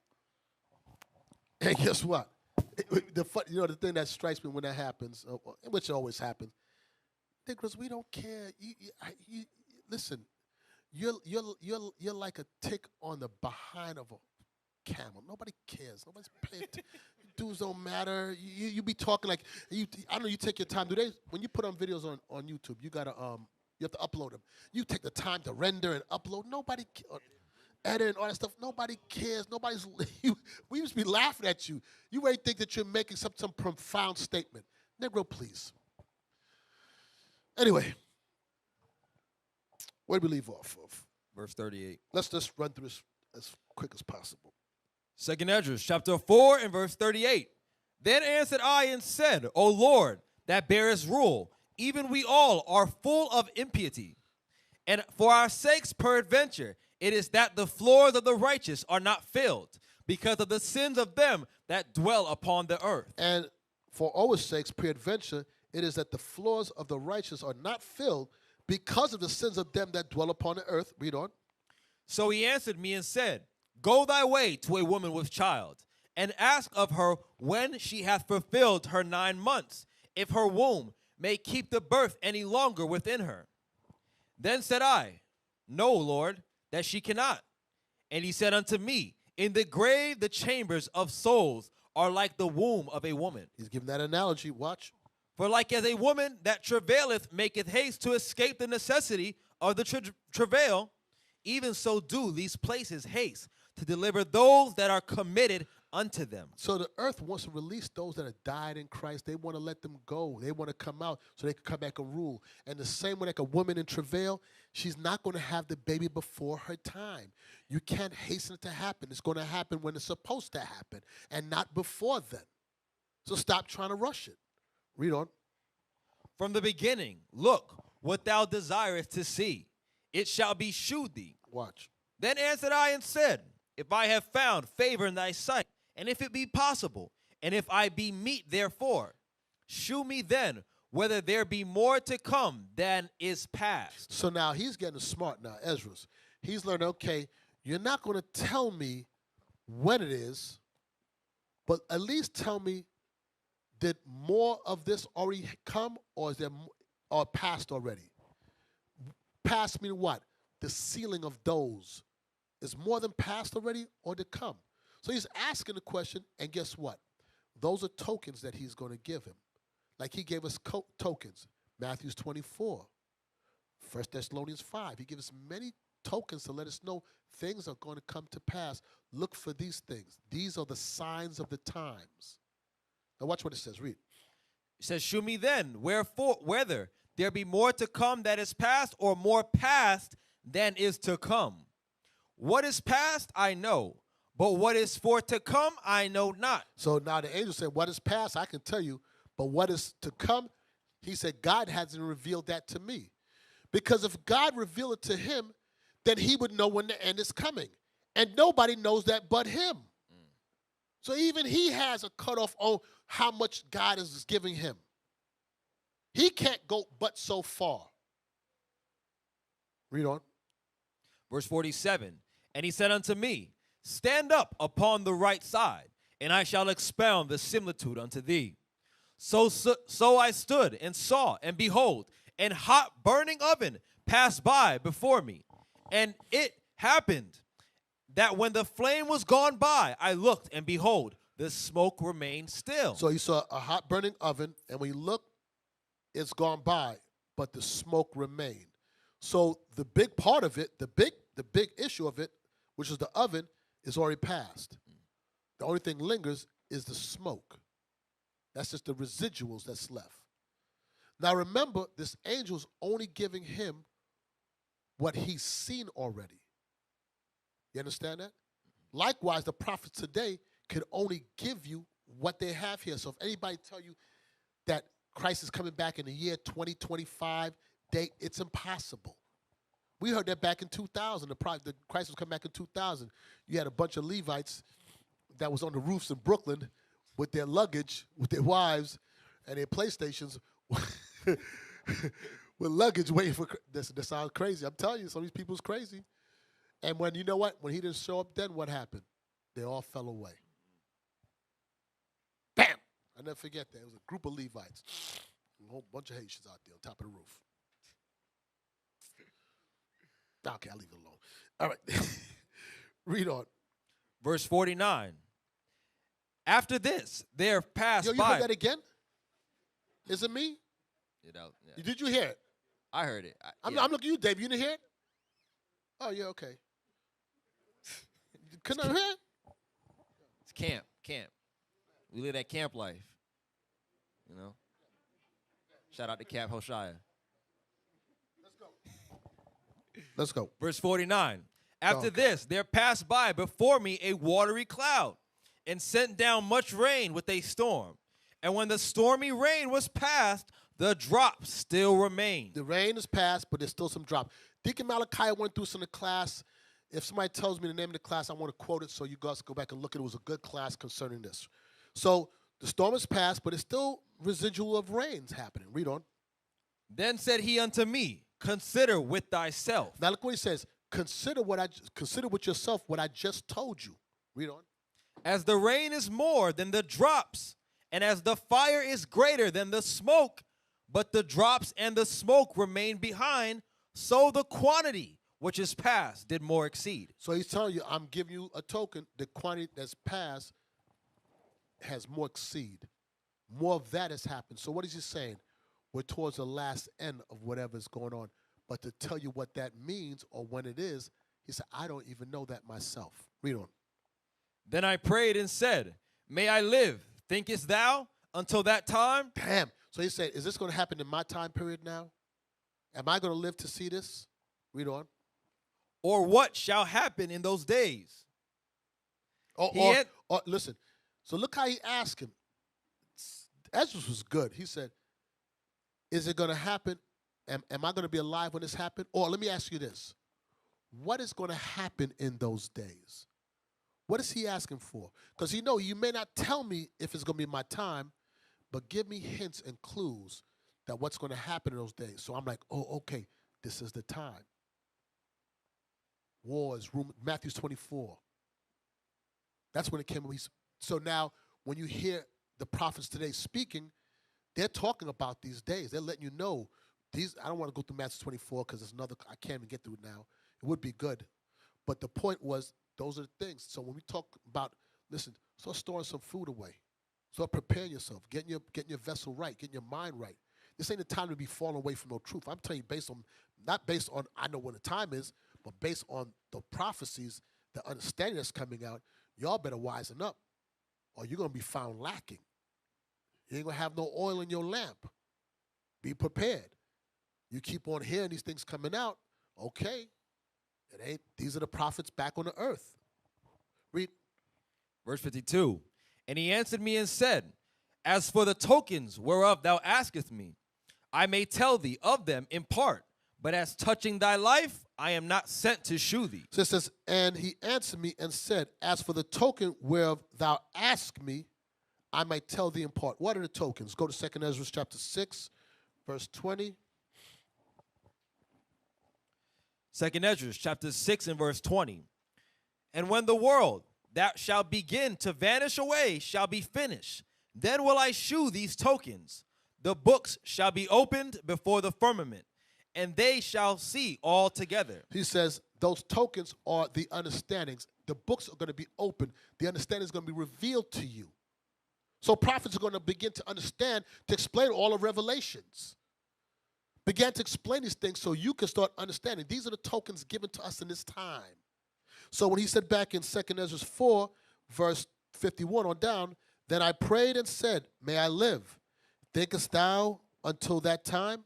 That I may live, thinkest thou until that time? Or what shall happen in those days? He answered me and said, as for the tokens wherein thou ask me, as for the clues, what you're asking me, I may tell thee them in part. I can only give in part. That's why he says we see in part and we prophesy in part. I can only give you part of how it's going to be. He says, but as touching thy life, I am not sent to shew thee, for I do not know. Because if he said he knew, he said, okay, then it's going to happen in your lifetime. Because he was like, it's going to happen now? Ezra was asking about that in the Persian captivity. Is this the time? So there's things that he didn't understand, or he wanted to understand. And he said, I can't tell you that. I don't know that. But I will tell you certain things are going to happen. Matthew 24 would be the book that we would read in the time of the apostles that we read for today. So I hope with that class you got something from it, that you was edified in the word of God.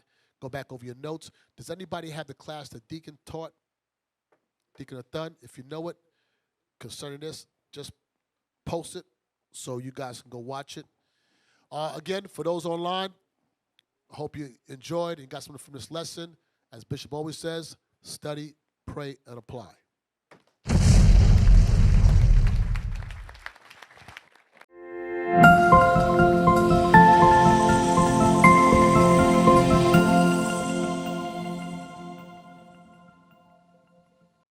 We used to scream black power while Heron was pushed. But at the end of the day, nothing's in vain. IUIC has been given a vision. The tents of Judah has risen. Many has attempted the mission, minor murmuring, omitting, and missing the mark. Just reading that he had the flame of fire in his eyes gave us the spark. We on Paul's mission. We out on the road, purple and gold, from Mexico, Cuba, Haiti, Ghana, Sierra Leone. 144,000 boots banging, concrete crackling. These are our men repented at heart. The scriptures is proof. IUIC, we deliver the truth.